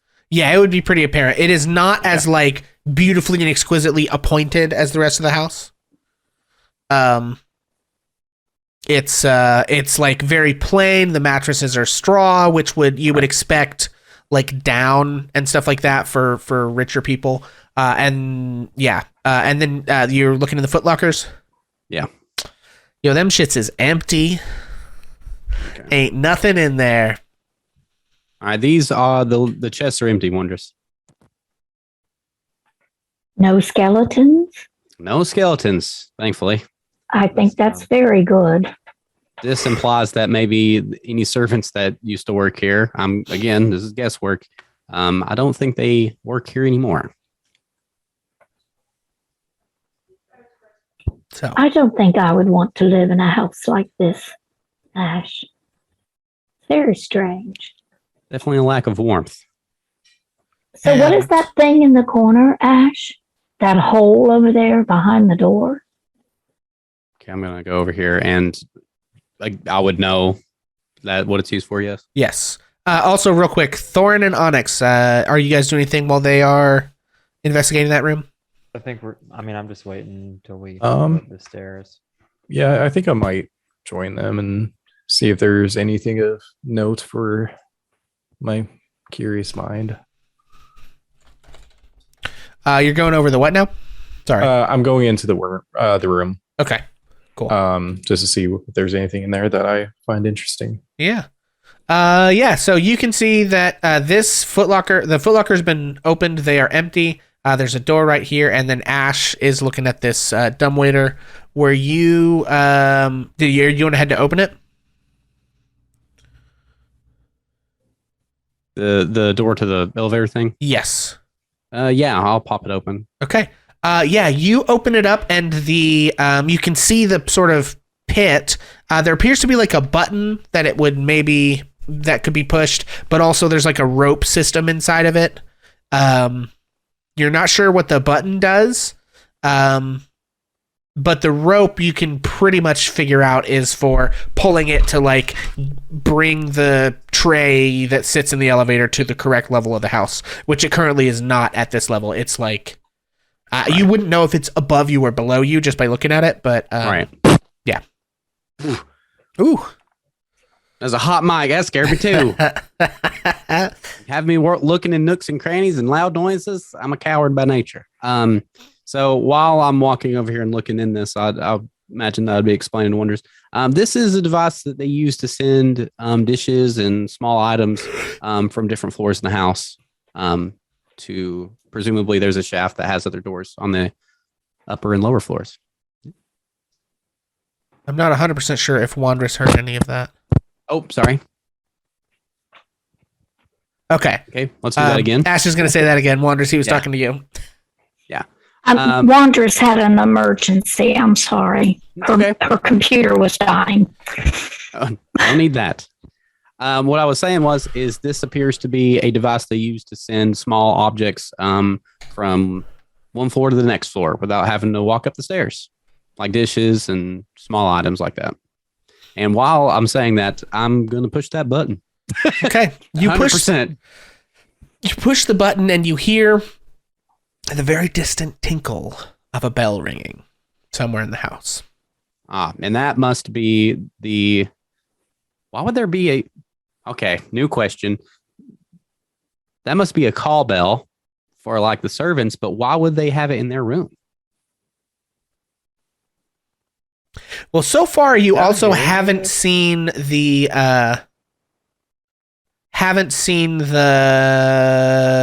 any other part of the floor where the dumbwaiter reaches, right? Right.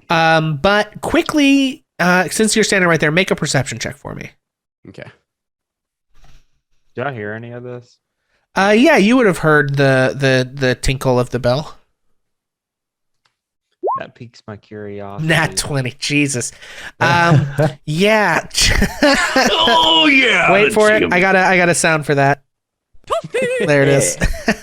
Okay, so you can tell that the bell that dings is on the floor below you, like directly below you. Okay, so this bell that we just heard, friends, it is directly below us. So behind that door we didn't open. Presumably, that would make sense. I can't believe I wasted a 20 though on a bell tinkle. Can we talk about that? Anyway, On a Do binkle? like that. on a binkle. Classic VP. Okay, sorry. What's behind the door, Onyx? Do you want to go check out that other room that we didn't look, or do you want to go upstairs? I am open to either. I am curious. What should be on the other side of this wall is the library. So I wonder if what this door does here. Yeah, and I'll Onyx will attempt to grab the handle and open it. And Onyx, you find a small closet. This appears to have tidy servants' uniforms. Okay. So, Tidy or tiny? tidy. More little people? No, well, compared to Wandress, who isn't, but tidy uniforms. Gotcha. Okay. Yeah, would you like? Yeah, it looks like there's some uniforms in here for, looks like possibly servants. Okay, so just a small closet of sorts. Yeah. Gotcha. Was just curious. If our purpose in coming up here was to find the parents, I think when I knocked over that suit of armor, the parents would have come from upstairs. So I don't think they're up there. And I don't like it in this room very much. It's very crowded. Trish, your microphone is making like a crackly noise. Okay, I may just have to take it out, David. The computer almost died. I had to run around and plunk a bunch of Okay. stuff in, and it's probably Well, gotten screwed up. Yeah. Okay, Is that any better? I think so for now. Okay, I won't move. Okay, sorry. Okay, so yeah, that's what you got. You hear the tinkle. It's downstairs. You can either go downstairs and investigate that room, or go upstairs into the unknown of the house. What do you guys want to do? We can go check out the bell tinkle, the binkle, if you will, if you want, but or we can go upstairs and see what's up and then there. Hit that room on our way out. If there is a way out, that'd be great. We'll figure it out. It's totally up to We you guys. can- Then. Cool. Continue up, so that way we can try to investigate more of the house before we try to find the basement. Okay. Sounds good. Yeah, because that's like our original thing, right? It's like we want to check the upstairs before you look for a basement. That makes sense. Okay. So who's going first up the stairs? I will take the rear as well. Again, Okay. I can take lead. Okay, so Okay. Thorin first, and then Ash at the back, Wandress and Onyx. What order are you guys going in? Well, it's going to take Wanders a minute to get out of this room. So he's Yes, probably so- third. Okay. Yeah, I'll be right behind for him. Okay, so we've got Thorin, Onyx, Wandress, Ash, and you guys are headed up the stairs? Yep. Mhm. Okay. Well, I'm going to grab you and drag you around. Bloop. Try not to notice do. too much shit. Huzzah! Okay, and then I'm going to rearrange you to be in the right order. Okay, so you head up the stairs. Stand by. And you come up here, you actually begin to see the house is kind of not as well taken care of. You see a dusty balcony. Ahead of you, Thorin, is a suit of black plate armor standing against one wall, and it is now draped in cobwebs. This is a distinction from the rest of the house where everything was like dusted and perfect. And you can see oil lamps mounted on the oak paneled walls, which appear to be carved with woodland trees, falling leaves, and tiny critters. So, what do you do? Also, you can see a little bit of a doorway up this north hallway. You can see two doors on either side, like the west and south walls, past the armor. Like I say, we start with like the northern door. Okay. All right, Thorin. As you step towards the northern door, the armor comes to life and attacks. I need everybody to roll initiative. Oh shit! Bum, bum, I thought you bum. was being silly for a minute. Oh no! Nah, shit, that's real. Hang on. Who rolled the 12? That was me. That was Thorin. All right, I'm gonna grab you. Oh my Pasha. God. I don't want to alarm anybody, Okay. but this is our first combat encounter. This I'm is the scared. first combat encounter. Yes, it is.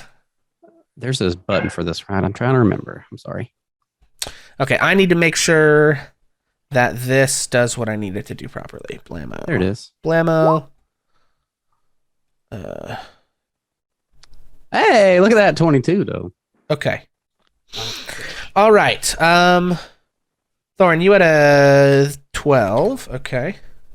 And this guy, I need to select and have him roll initiative. Okay.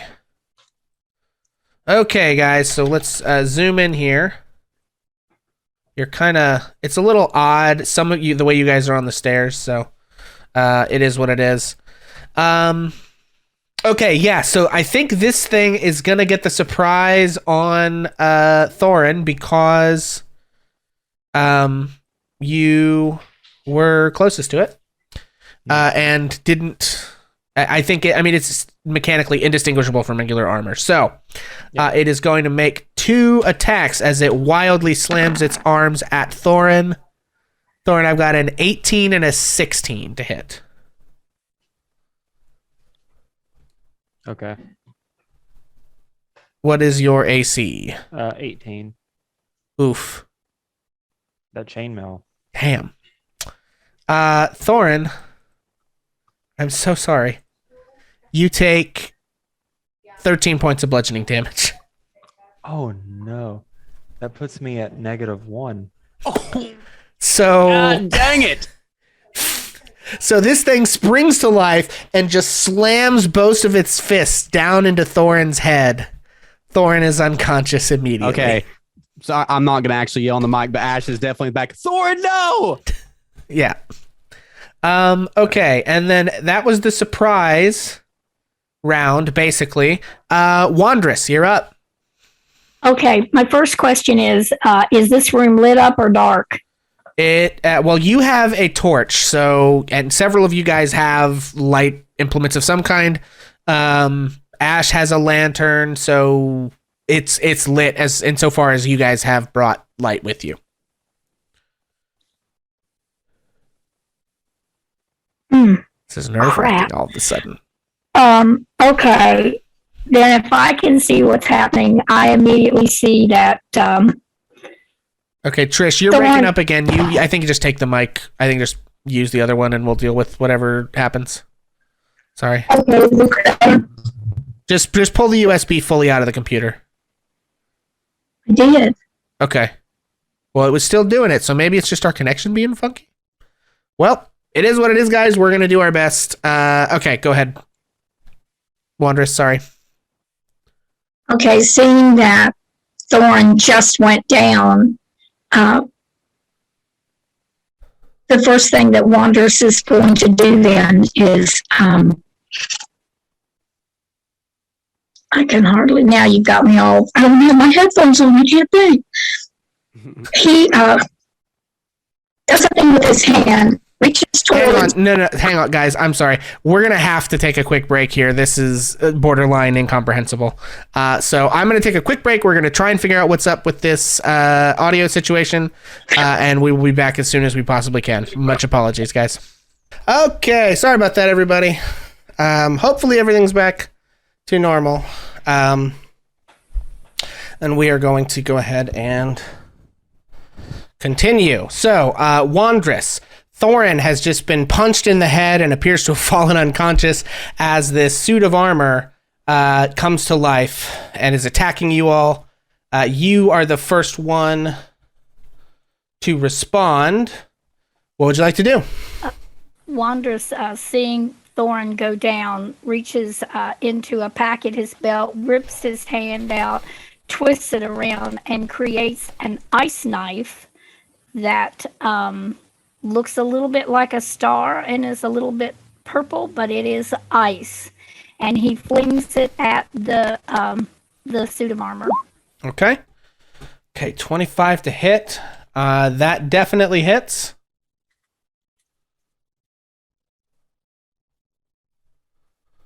For, let's see. 3 piercing and 5 cold damage. Oh, Okay. there's a dexterity save of DC 14. Yeah, so read the spell. We'll show the spell description of Ice Knife. You fling it, make a ranged spell attack. So it takes 3 piercing damage to start with.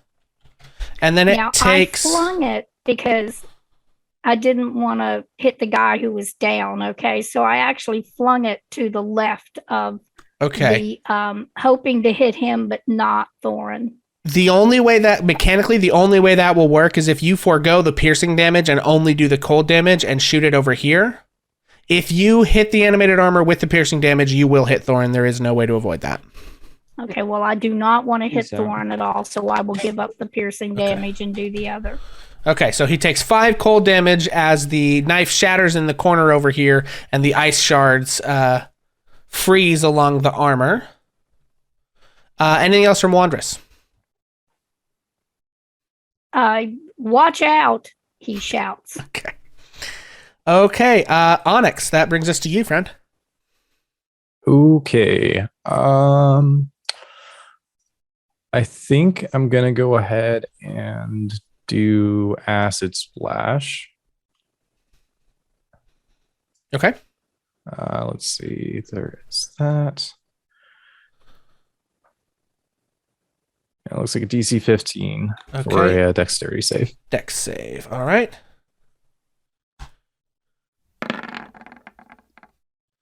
Damn. He makes the save, unfortunately. So the ice splash. Actually, you know, I never made the save for him, did I? For the cold damage. I need to make another one. Sorry. He made that one too. God damn. Okay, so he doesn't take anything from Acid Splash, and he only took half damage from the cold knife. Okay, so that's Acid Splash. Anything else, Onyx?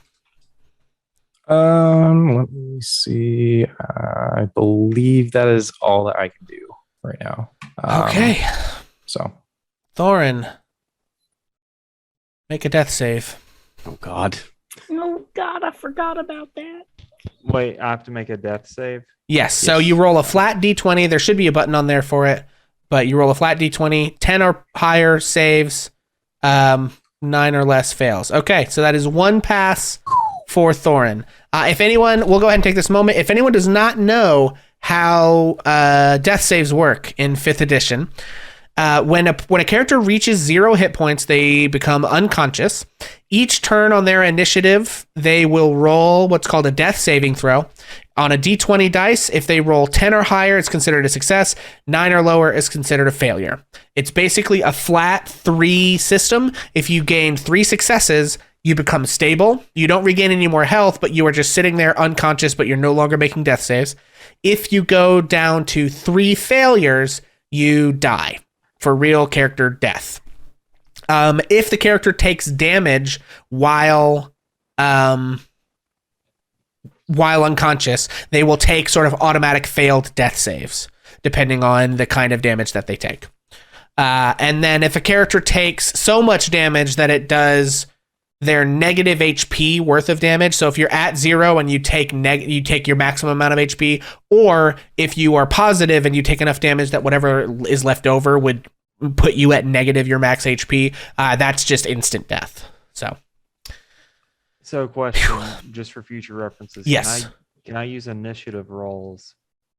Inspiration rolls is what you Or mean. inspiration. you can use inspiration on death saves. Yes, that's correct.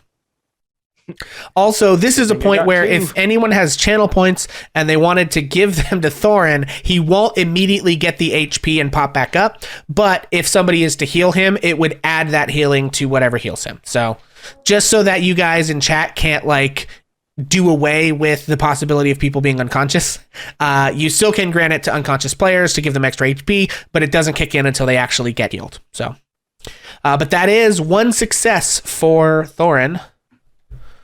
Ash. You're Okay. up. So I first have a question. Yes. Sneak attack. Does that work with unconscious players? Probably not, right? It does not, no. I didn't think it did. I just had to ask. It is what it is. But I am going to definitely, in almost a blind panic, run past our friends here, which would be 5, 10, 15, 20-ish to get up here, right? I'm going to right here is the idea. Okay, and I think Pamwich has redeemed roll a hit dice for Thorin. So if Thorin regains hit points and doesn't die, he will get to add a hit dice to whatever he gets healed. So Thanks, Pam. Not that I need to justify my role-playing options here, but Ash does not immediately run towards Thorin for a couple of reasons. Number one, Ash has 0 medical proficiencies, and 2, very upset to this piece of armor right now. yeah. All right, Ash, go for it. All right, so we're going to do a short sword stab because that's what I got. All right. Because I have to over-explain everything. That's how I work. Okay, 12 to hit is not going to hit. I figured. Rip. That brings us to the animated armor. And I have to put myself right in the way. Melee attacks against Ash. All right, let's do it. I've got a 19 and an 11. The 19 hits. I rolled shittier on damage this time. You take 3 points of bludgeoning damage. All right, I can live with that, I think. Literally. Wow. No. Okay, boop, boop, boop. Okay, all right. Bonus Mom, somebody has given you a hit dice. But you have not taken any damage yet, so we'll just save that, I guess, until you... No, tell you what, we'll just go ahead and roll one, and you can add it as temp HP. And then Wandress, you're up. I'm up again. Yeah, the animated armor went and attacked Ash and did 3 points of damage and missed on the second attack, and that brings us back to you. Well, and also, it was Scarlet Rose Moon who gave you the hit dice. Thank you. So, and then just for you guys in chat, okay, someone gave VP as well. They think y'all are gonna die. Thank you. And what I will do is, if you hit your maximum, you can add the difference as temp HP. So. I have almost everything screwed up right now because of all our exciting. I'm going to try to roll a dice. Okay, there we go. And what was it? Because I can't see chat. It's a 2. And that was Unborn 43055 who gave that to Vincent. So, do I use that now? I'm sorry. Yes, yeah. So normally, if you guys get it and you're not unconscious, just use it immediately. And Wandress, do you want me to do it for you real quick? I did it. I got it straightened out. Oh, you got Wandress the 2? is Okay. just in a situation he's never been in before, okay, obviously, because the poor boy only had 1 first level spell slot, blew it, and didn't do healing. So my apologies to the world. So what did you cast another first level spell on? Detect magic way back when we were coming through the doorway. And I thought Thorin cast Detect Magic. Last. Oh, that was this episode. No, it was last episode because we haven't rested since last episode. Right. Okay, so what do you do, Wandress? Well, Wandress is in a total quandary. He has Frostbite and Shillelagh. And so I think because I haven't been able to get to him, that I am going to attempt to try Frostbite at him. And I'm probably in a true panic because I've never been in this situation before. All right. So, I don't know how Frostbite works. I think it's a con save, probably. I cause numbing frost to form on one creature that I can see within range. Because I'm not to him yet, the target must make a Constitution saving throw or take 1d6 cold damage and has disadvantage on the next weapon attack roll it makes before the end of its next turn. Okay, this did actually fail the Constitution save. Go ahead and roll that d6. Okay, so that's roll another d6. Yes. Okay. So it takes 1 damage. And has disadvantage on its next attack. Any movement from Wandress? Yes, Wanderous leaps over Onyx on the steps, or actually just steps over him because it's so easy, and races up next to the fallen Thorin. Okay. Onyx, you're up. Okay, so I am going to go ahead and like flip to a page in my spell book, push up like my glasses, whatever, as anime, like as they do. Ching. Yep. Ching. And then I'll do like the whole pointing thing. And I am going to cast Magic Missile. Ooh, okay. That's what we like to see. Yeah, at the construct. So Okay. Yeah, so go ahead and roll those d4s. and then please roll.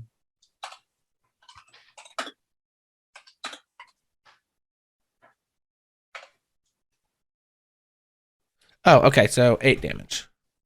Yep, 8 damage, and then plus the 3 force damage per magic. Oh, it's 3d4 plus 3, so 11 damage. Yeah, so 11 damage. In total. Okay, nice. Yeah, so what does so you do the shing, you do the pointing. What do Onyx's magic missiles actually look like? So I think they would look like That's what it was. they would look like little trees, I think, just because of like how much time I spent in the forest. Okay. So they look like little tiny like pine trees, like or evergreens, and then like Ooh, nice. I love like it. just the needles just like stick into the Very cool. into the So yeah, I hear these jingle bells in my head. too. tiny Just- little magic fucking Christmas trees like from anime. No man, I love this. Somebody said they look like small tents. oh cool. I might that's have very to change that now. Okay. Anyway, so the magic missiles slam into the armor, and that's clearly the most significant attack that it's taken. It is not dead, but has taken damage. Thorin, I need another death save, buddy. Yep. It's a so close. Incidentally, guys, if you get a nat 20 on a death save, you immediately come back to consciousness with 1 HP, which we're so close there. And if you get a nat 1, you fail 2 death saves. So Oh no. yeah, death saves are a bad time. But we're at 2 success. And no failure. So things are going well for Thorin so far. And I still have 2 inspirations to use. Yep. Excellent. Okay. And that is all that happens on Thorin's turn. Ash, you're up. You are now in the range of your friends. What do you do? Quick question. I wanted to wait till my turn to ask this. So I had got a 7 with that hit dice.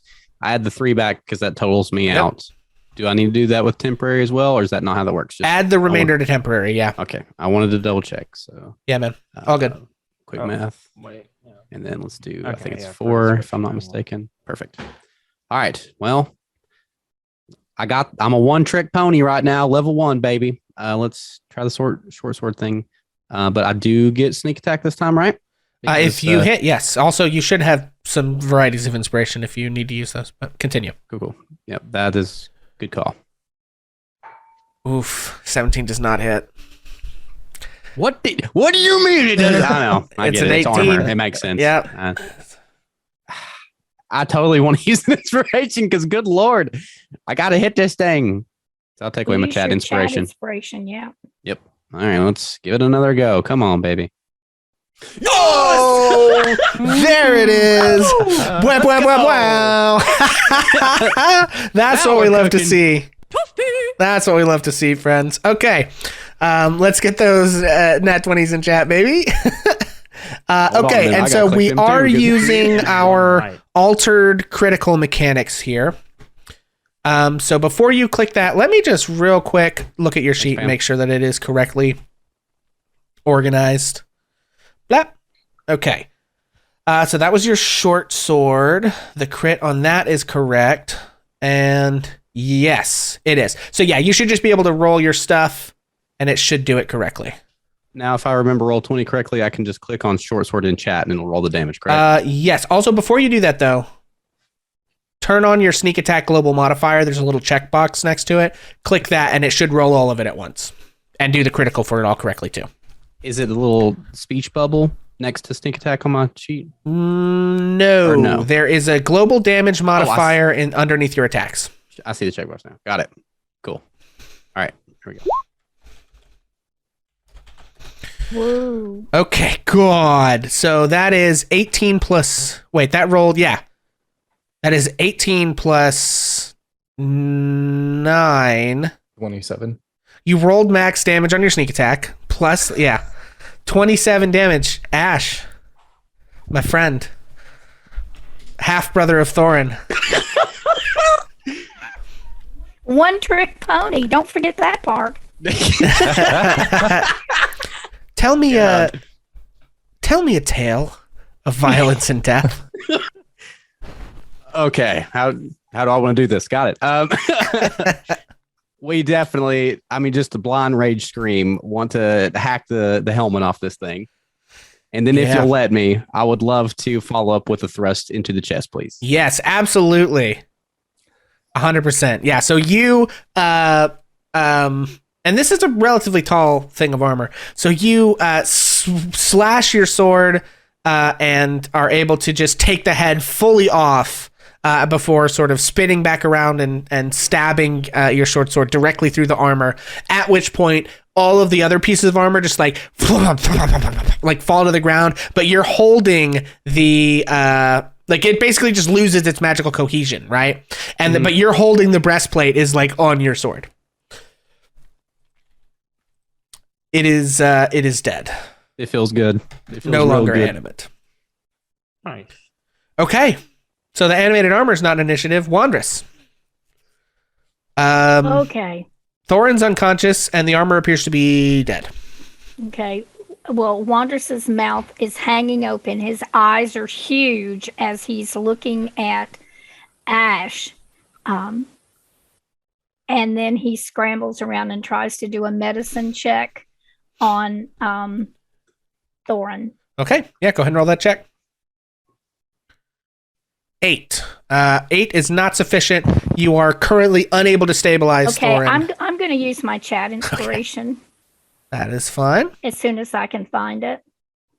Okay, but it doesn't look like it. Okay, so I got to redo medicine check. Okay, yeah, just redo the whole medicine check. We'll take the left number.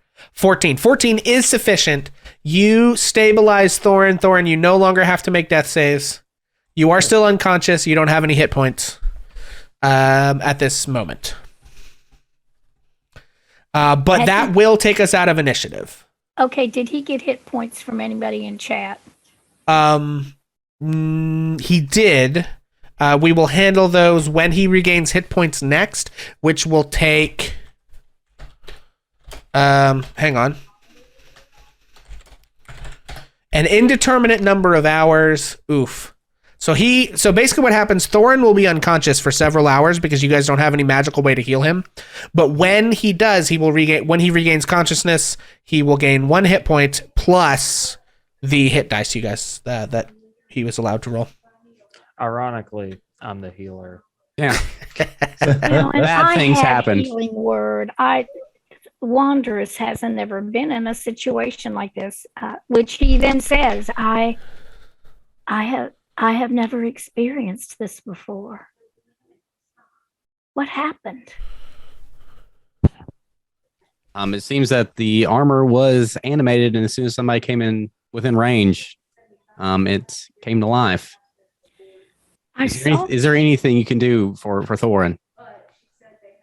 Not until I have a long rest, but then I can.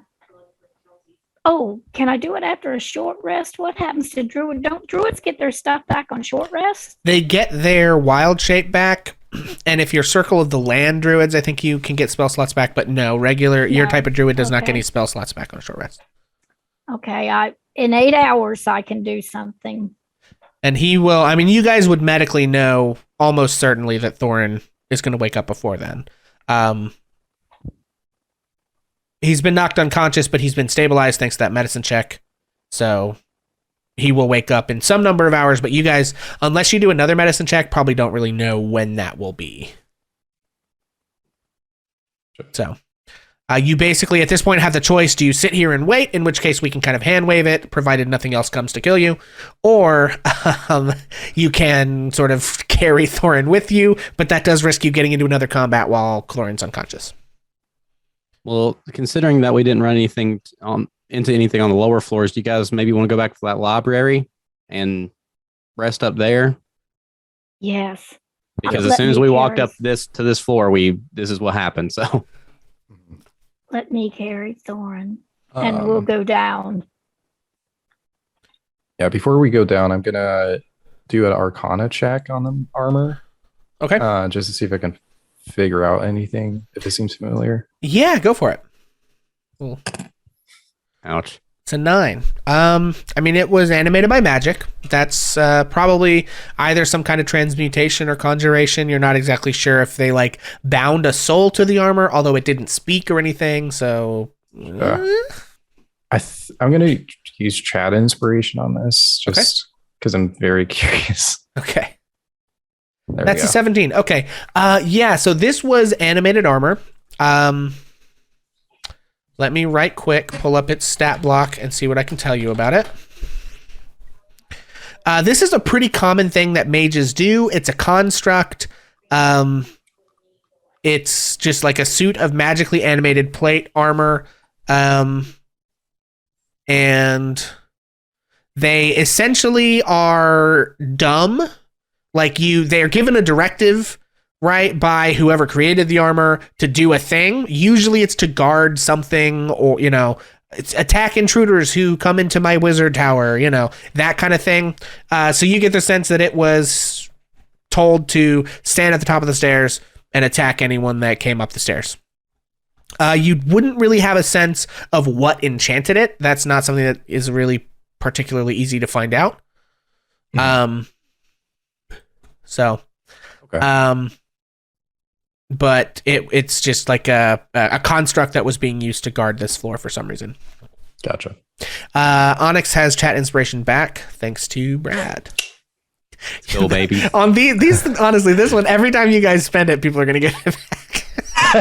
Chat is what's going to keep us alive in this It adventure. really is. 100%. Honestly, I would say I want to nerf it, but I don't, because I know how hard this adventure is. I mean, Thorin went down in before combat even started, and I got to tell you guys, it does not get easier from here. Got Yamsha'd. Jesus Christ. So, okay. So that's what you find out about the armor, so there were suggestions that you guys go back to the library, yes? Correct? That's what I suggested. Yeah. It's definitely up there by y'all as well. Is that what you guys do? Going once, going twice. I think, yeah. Well, Wanderous is going to pick up Thorin and follow whoever goes somewhere. Okay, I'm going to put you guys in the library. And then is the plan to wait until Thorin wakes up and resume your adventure? Currently, yes. I believe so, yeah. Okay. So not a long rest. We're just going to wait for Thorin to wake up. I guess depending on how long it takes for him to wake up, it might be a short rest, maybe. Short rest. Yeah, I mean, you guys could choose to try to take a long rest in the death house if you want. You say it like that. That is a choice you can make. Thank you, Almighty God, for giving me the option to rest in the death house. What did I say? I didn't say. I don't understand. That'll definitely be a long rest. Permanent like. Oh, man. Okay. Well, as we go, we'll make it up. Well, the rest of you guys have the ability to take a short rest. I don't know that any of you necessarily need it here. Because I don't think you'll get anything back. Although, do you get Arcane Recovery at level 1 or level 2, Wizard Boy? All right, what was that? Sorry. Arcane Recovery. Is that a level 1 wizard thing or a level 2 wizard thing? I think. Hold on. It might be level 2. In the chat. Yeah. Okay. So you can regain.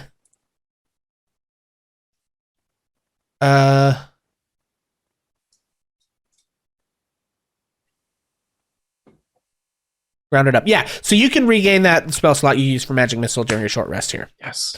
Okay. It will take 4 hours. I rolled the maximum. So Thorin is unconscious for 4 whole hours. Do you guys do anything else in the library? Read any of the books? Investigate any of the books from the secret chamber? Any of that stuff? Or are we just fully hand waving and saying, okay, we're just waiting for Thorin to wake up? The only even thing that I could, and this is just for role play purposes, I would imagine that Ash would be pacing between the doors to the library, kind of cracking it open every so often, taking a look, and going back to check on Thorin, kind of in a loop. Excellent. Wandress and Onyx, what do you guys spend your 4 hours doing? I am gonna see if I can go to that dumbwaiter and see if there's like anything, like if I'm able to see it with my dark vision, like which, if it's like up or down. Oh, okay. Yeah. Okay, that will involve you going into the other room, but you can definitely do that. Yeah, I'll go ahead and do that. Okay. I think so. Yeah, I'll just drag you over there. Okay, so Onyx is going to look at the dumbwaiter. Okay.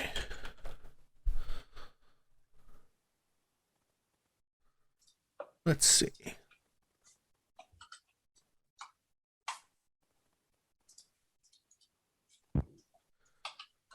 Okay, so Onyx, as you look, you with the dark vision can tell, because it's not 60 feet, right? You can see the distance. You can tell that the tray is downstairs.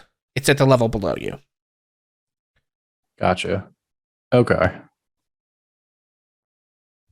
And you can also see it. There doesn't really appear to be anything on it, I don't believe. Let me double check what the text says.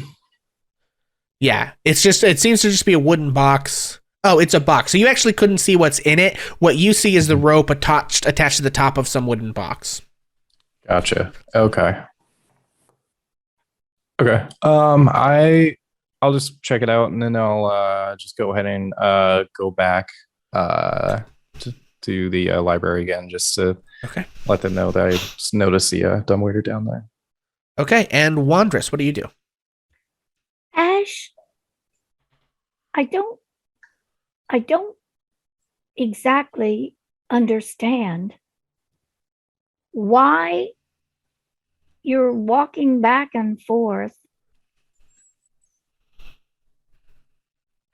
Nervous habit, I'm afraid. Obviously, my entire being wants to be next to my brother while he's hurt, but I also feel like I need to check and make sure nothing else is coming after us. But he's just going to wake up.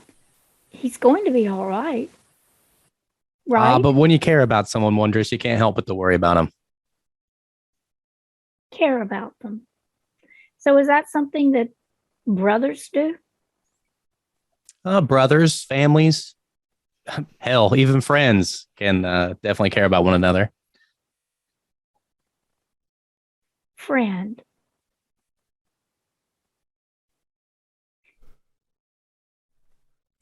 I know what a brother is. I have brothers. What is a friend? Is that a relation? I think Ash is going to think about that for a minute before responding. I would say that a friend is family that you choose. Family, obviously, is somebody that you're actually related to, born into a family. Friends are the family that you seek out, and you have good times together, you face bad times together, that sort of thing. And once you've went through all that, go ahead, sorry. This was a bad time. I would rank it as in the top 10 for sure in bad times. I have weapons and I have defended myself, but never against something like that. Only animals, wolves. I ran up against a bear once. This is very different for me. Friend, I have to think about that. And Wanderers proceeds to sit quietly and think. Oh, and he probably takes out his little new toy and examines it for some of the hours.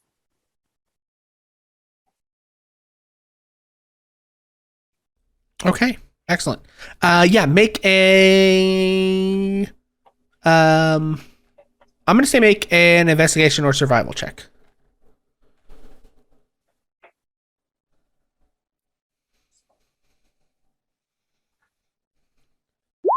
Did it show up? No.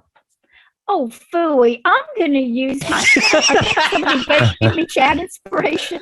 Yeah, I It's think the so. only way poor old Wanderers can Brutal. figure anything You rolled an out. 8 and like you did like a 13 and then a 14. Like your other number keeps getting know. higher, but that 8 is like, now you will know nothing of this object. 25. There you go. Okay, all right. All right.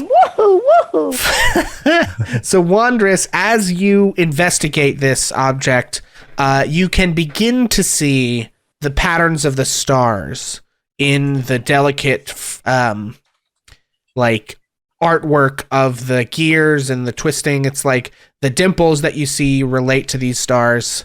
And you get the sense that like if you were able to examine it and the stars, you might be able to gain some insight. You finally sort of begin to understand what this whole thing is about. Thorin, Yes. you are unconscious. Yes. Thorin, refresh me again. Who is your deity?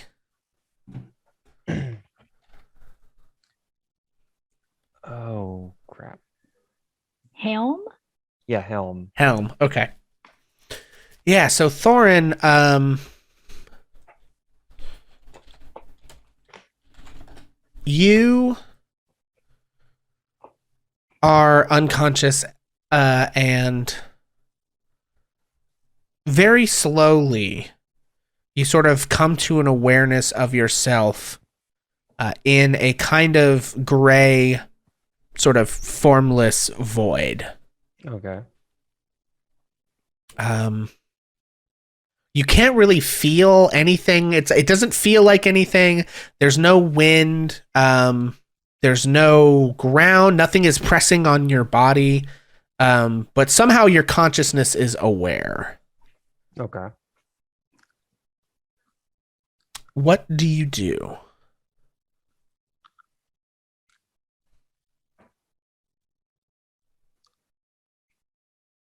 Someone like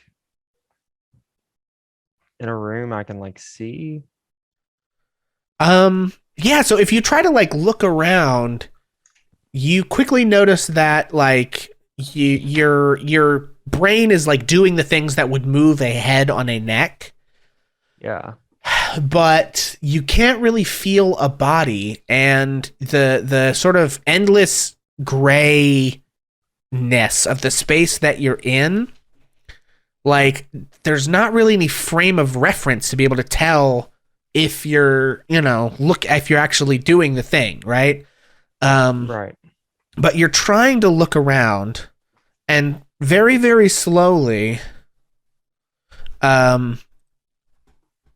things begin to actually take some shape from the void. Okay. What you begin to see around you is, first of all, down below, you sort of see this kind of sand now. Like the gray below you sort of becomes waves and waves of sand. And the sand is kind of a reddish color, like it's at sunset.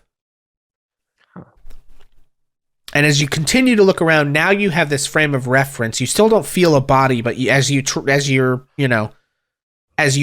feel like your intention to move the muscles that would turn a head, your perception does shift around. You begin to see sticking out of the sand at odd angles looks like there's some swords over there stuck into the ground. Maybe a pole with a tattered banner, a spear.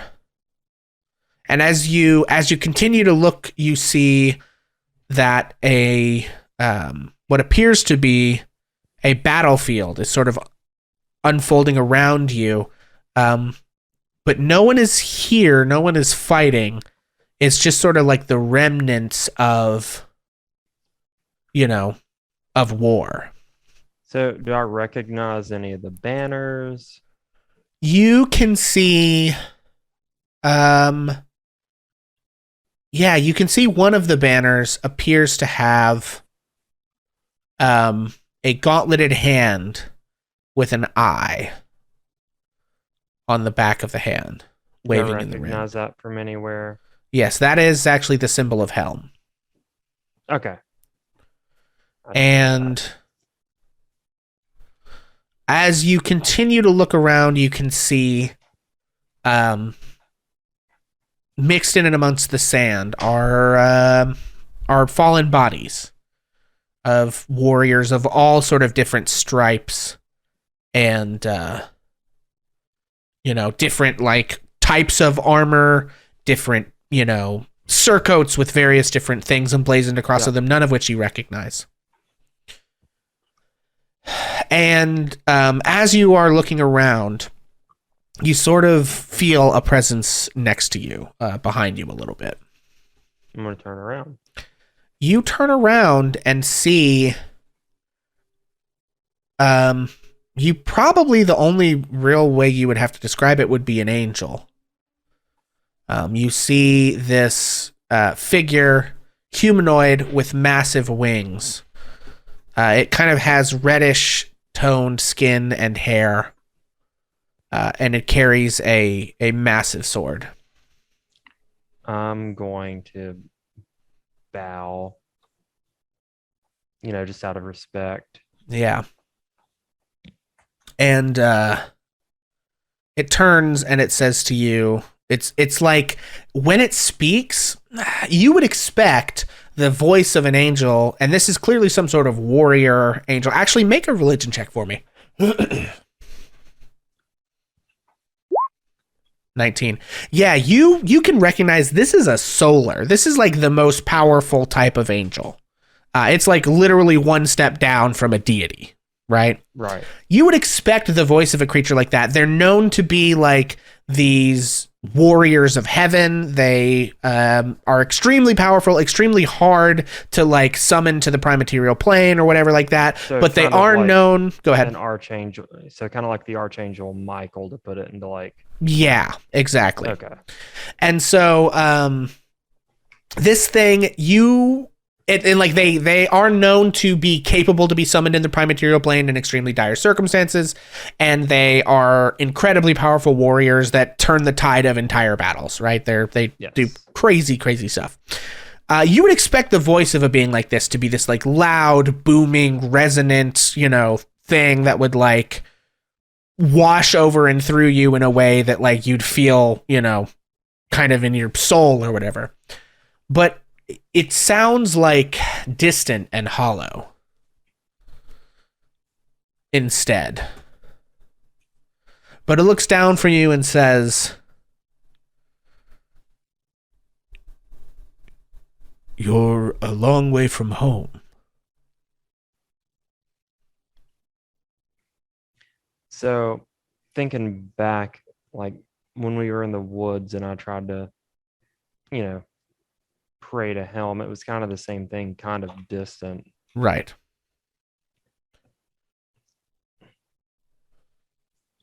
So yeah, I'm just gonna say I don't even know where I am right now. I know I'm a long way from home. The creature nods and says, "You are in a land brimming with evil."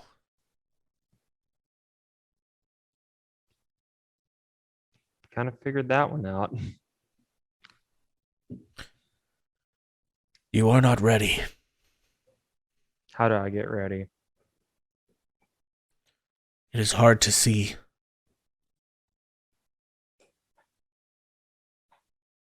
There may be a path.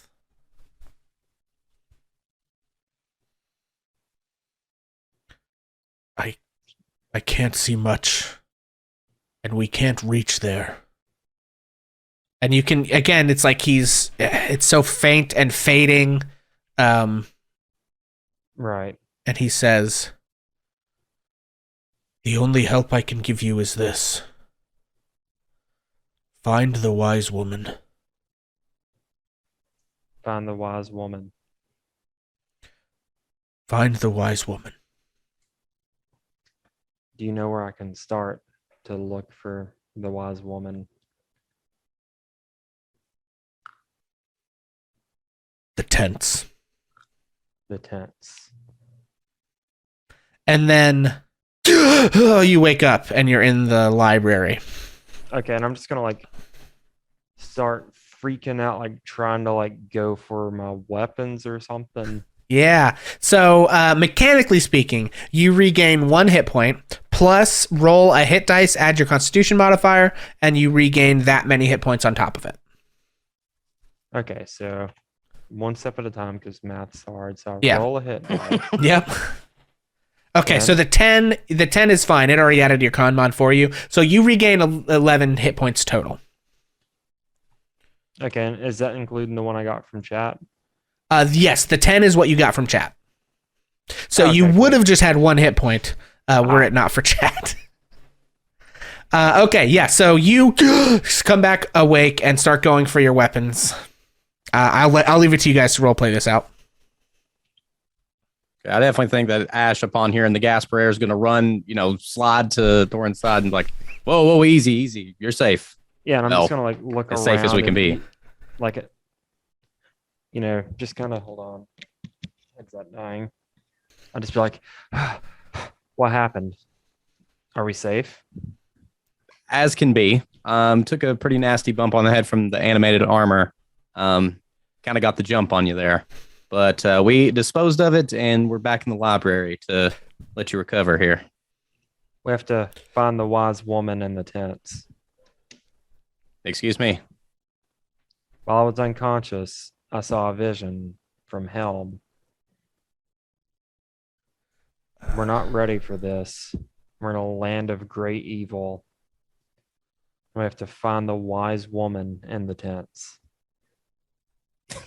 Okay, hang on How to a do it. second. Okay. Pandemonium. So the redeeming a hit die can only be redeemed on a given character once. So I think Onyx is the only one that hasn't had it redeemed. I can try to refund those. I don't exactly know how. I might be able to help too. Let's see here. Is in viewer rewards, channel points. Is it? No. I'm not sure. You may have to. Been a long time. Is Do you there, have like a- is there anybody else that doesn't have temporary hit points that the person would be willing to reassign it? Okay, reject and refund points. You want me to do that? Yes, you're a mod here, right? You can do that. Yeah, I got you. Thank you. I'm gonna refund them back to you, bub. Yeah, that's all good. You may not have caught it at the beginning, but the inspiration can be redeemed whenever because they cost more. But the hit die one can only be redeemed on a given character once per stream. So you can just save those up for next time, and we will take them from there. Yeah, be sure to let me know if you don't care that if you got your points back, because that's the first time I've tried to do that as well. Excellent. I don't know if there's a way I can like In my mod view, give there's them. I can show you this later or whatever, but there's like a redeem list, and you like mark them as Oh. redeemed or whatever. There's like a check mark to be like, okay, it's been completed, or you can reject and refund. I can show it to you here in a bit. Yeah, it's not that hard to use. Yeah. Okay. Cool. So all good. So yeah, you guys were talking. Sorry, go back. I interrupted that for mechanical stuff, but you guys were. Okay, We're talking. so you're saying while you were, first off, this feels wrong. I need to position myself. All right, now I feel better.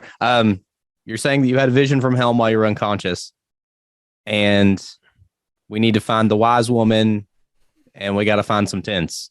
Yes. I'm gonna look over my shoulder at Onyx. I remember seeing a pretty nice tent around, but I'm just gonna put my hand up to my face just like this and just like, Jesus Christ. You have a tent. Take me to the wise woman. I'll pitch you a tent. oh my god. Oh my god. No. Okay. Did we see any tents or anything when we came into town? I mean, we have to get out of this house first. Yeah. First things first is we don't even know how to get out of here. Yeah, you did not see any tents on the way into house. There's in the way to town. There's a lot of like kind of semi-abandoned looking houses. Everything's very dilapidated, but they were all like houses and not tents. Yeah. So, okay. So Thorin is conscious again. You've had a couple of hours rest. The house was quiet while you were here. Nothing strange or untoward seemed to happen, although, you know, there is just a foreboding sense of dread about what happened to you guys upstairs. And the fact that you're 9 feet away from a skeleton who got poisoned to death. What do? You go back downstairs, check out that door. Do you go up the stairs, investigate up there? What do you guys think? We obviously didn't explore the entirety of. Well, first off, how do you feel? Do you feel like you can move? Oh yeah. I'm great. I mean, you know, I feel like I'm at about 1 second. Yeah, I'm at 91%.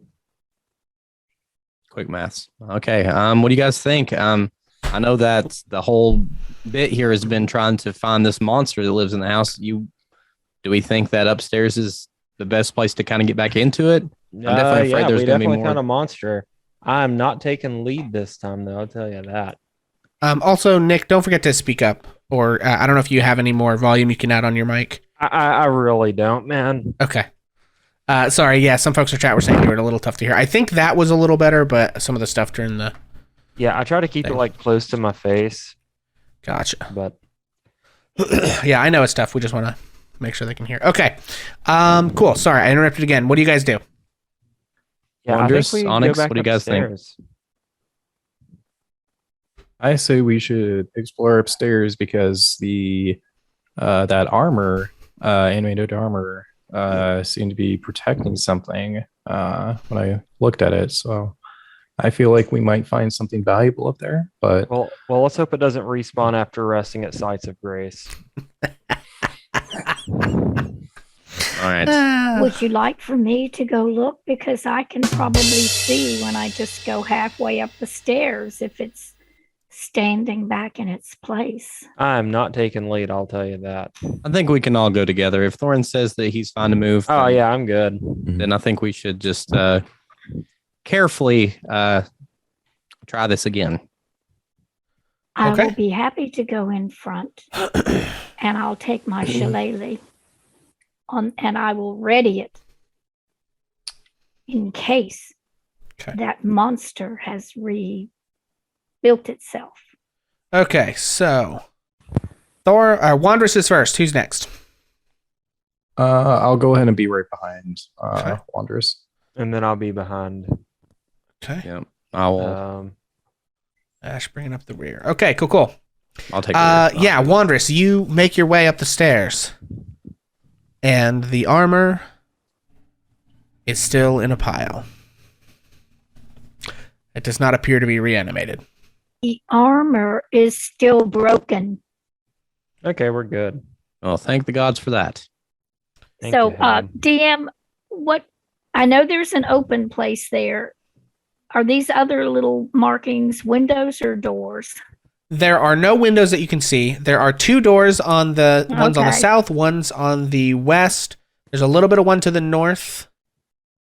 And the north one, there's like a corner, and you can't see necessarily the whole corner from where you're standing. So Okay.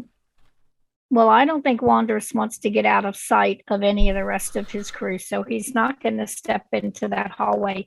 He's going to move over, to that corner where those 2 doors are and wait for everybody else to get up Okay. the stairs. okay. Excuse me. He has his shillelagh. I'm going to cover this little opening here in the hallway. Okay. And he's actually facing a door and one is to his side. So he is going to check and see if the door in front of him is locked or unlocked. Okay. In front, meaning the one to the south or to the west? Well, the one he's looking at. Okay, so The one from my based on the icon is token. looking Okay, at. very good. No, that door is not locked. Wanderous opens it. Okay, very good. And readies the shillelagh if anything comes at him. Okay. Yeah, Wondrous, it opens. You look into the room. You can see dust and cobwebs shrouding an elegantly appointed room. You can see there are some adjacent doors on the western wall of this room. And you can see just kind of the edge of like a bedside table and a large bed on the south wall. Okay. He looks to see if everybody's up the steps, Yeah, no, or if he probably should be continue. right behind Wanderers. Yeah, I'm sticking with a step bro. Okay. Then Wanderous is going to move into the room. Okay, yeah, you can move into the room. And what does he see? Yeah, so you see a large bed, 2 end tables. You see a wardrobe. Mounted on the wall next to the wardrobe, right next to where you currently are, is a full-length mirror with an ornate wooden frame that is carved to look like ivy and berries. And you can also see there is another one of the fireplaces here. This one does not have anything particularly above the fireplace. Most of the ones have had like paintings. There was a sword on one, stuff like that. This one's very plain. Oh, Wanderous is going to attempt to open the wardrobe. Okay. You open the wardrobe and it is empty.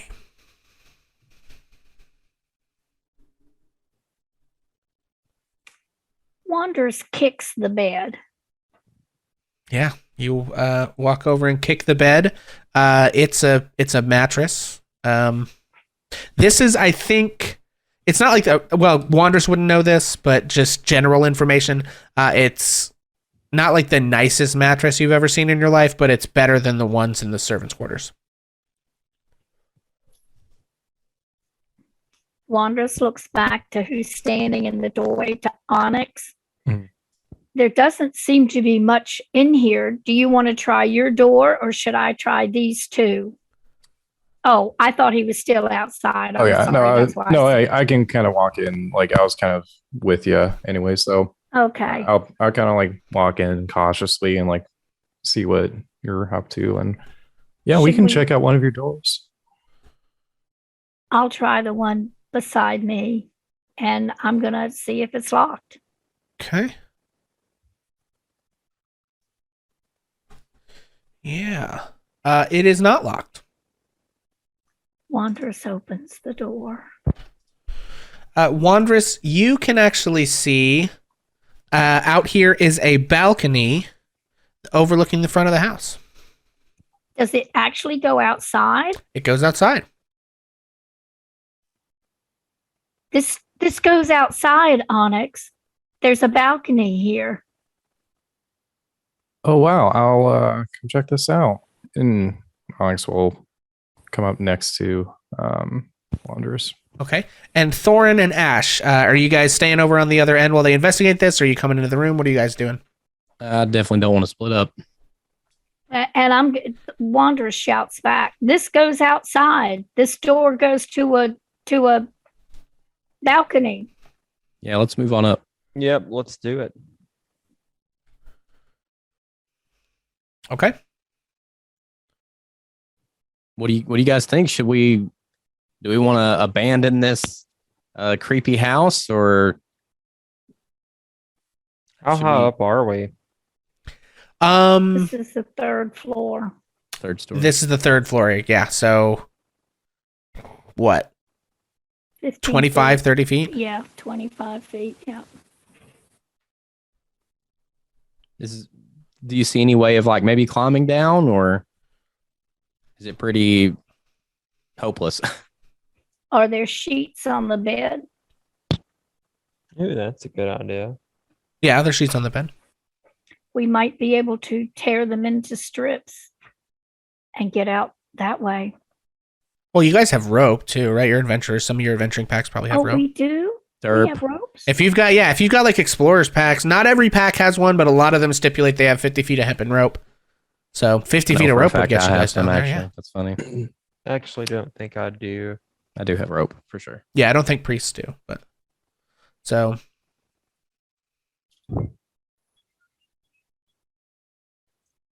I have an explorer's pack. One sec. What do you guys think? There's definitely more to explore, and I know that somebody had mentioned that armor had to be protecting something. Should we leave this as an option, at least check out the rest of the floor before we make a decision?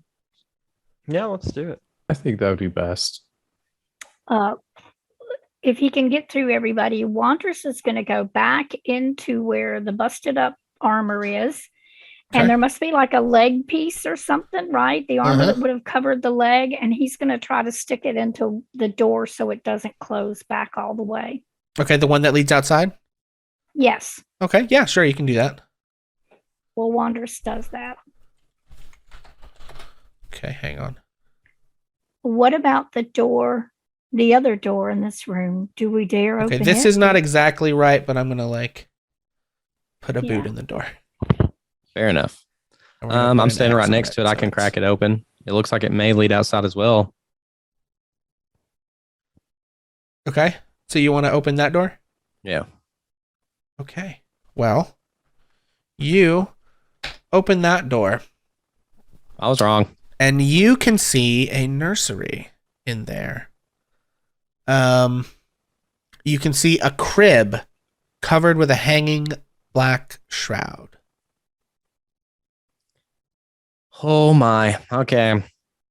There's a crib in here, guys, and I think that I'm going to slowly approach, and as I do, I think that subconsciously Ash grabs where the locket hangs underneath the armor. It's probably going to like kind of rub on it as we walk up. You approach. You hear him? Wander steps into the front of the doorway but stays in the other room with his shillelagh ready. I'll go in with Ash. Go ahead and put this right here.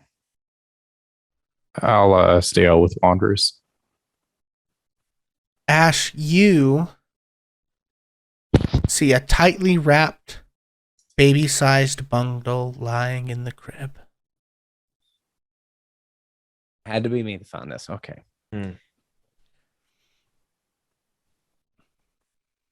Did you say there was like a hanging around it? Yes, there's like a black, like, kind of gossamer thin shroud over. It's not perfectly obscured. You can kind of see through it a little bit. Okay. I think we'll pull that back. That's a bad omen.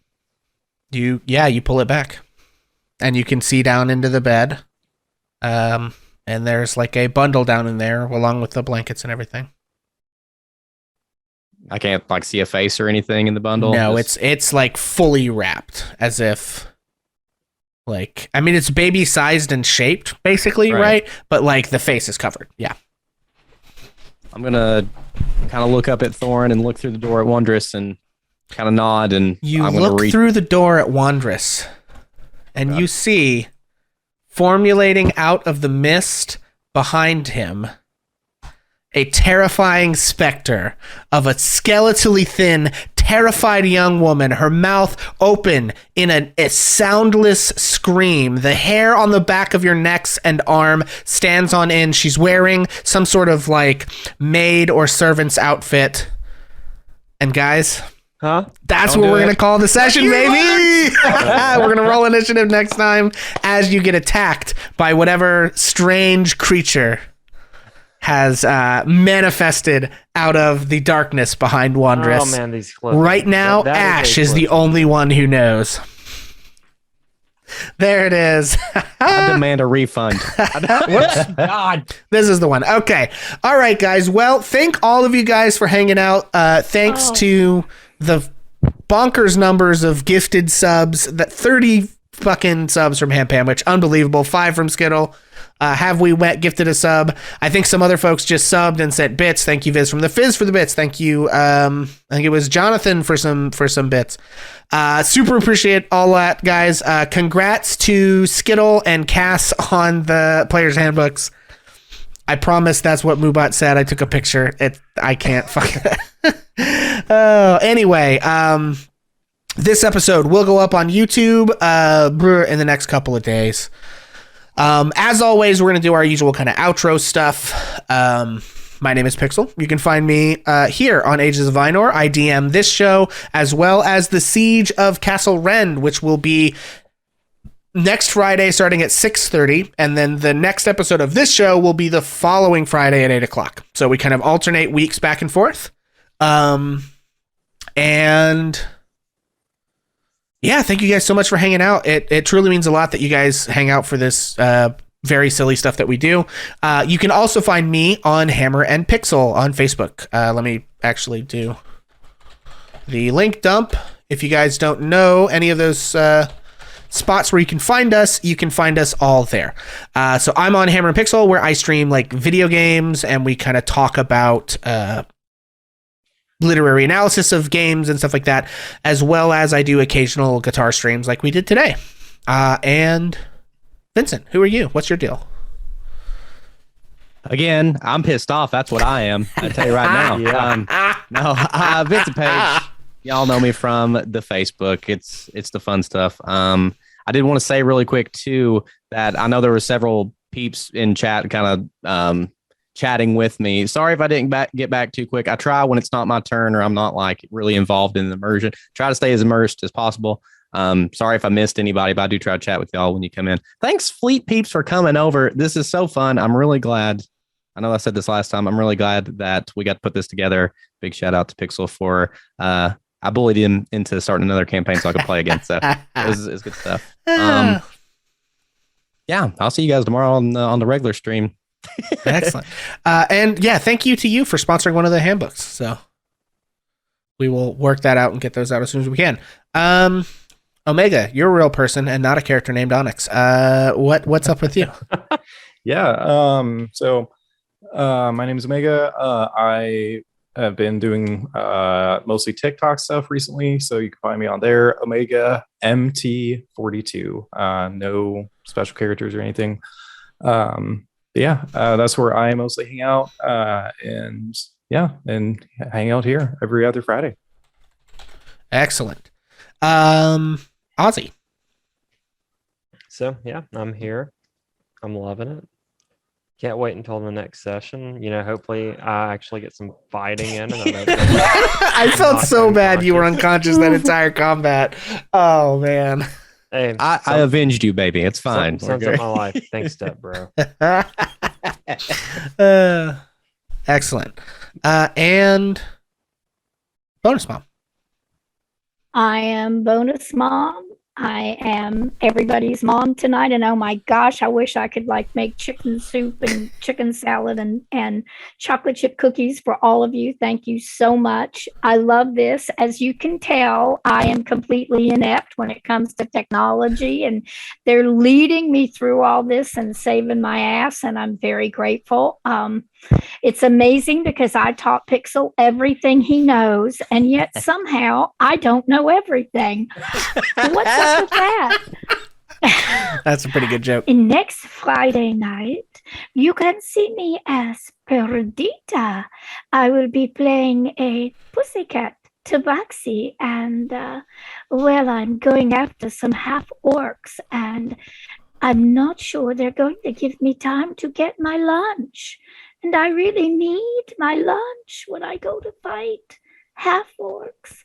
Good night. Excellent.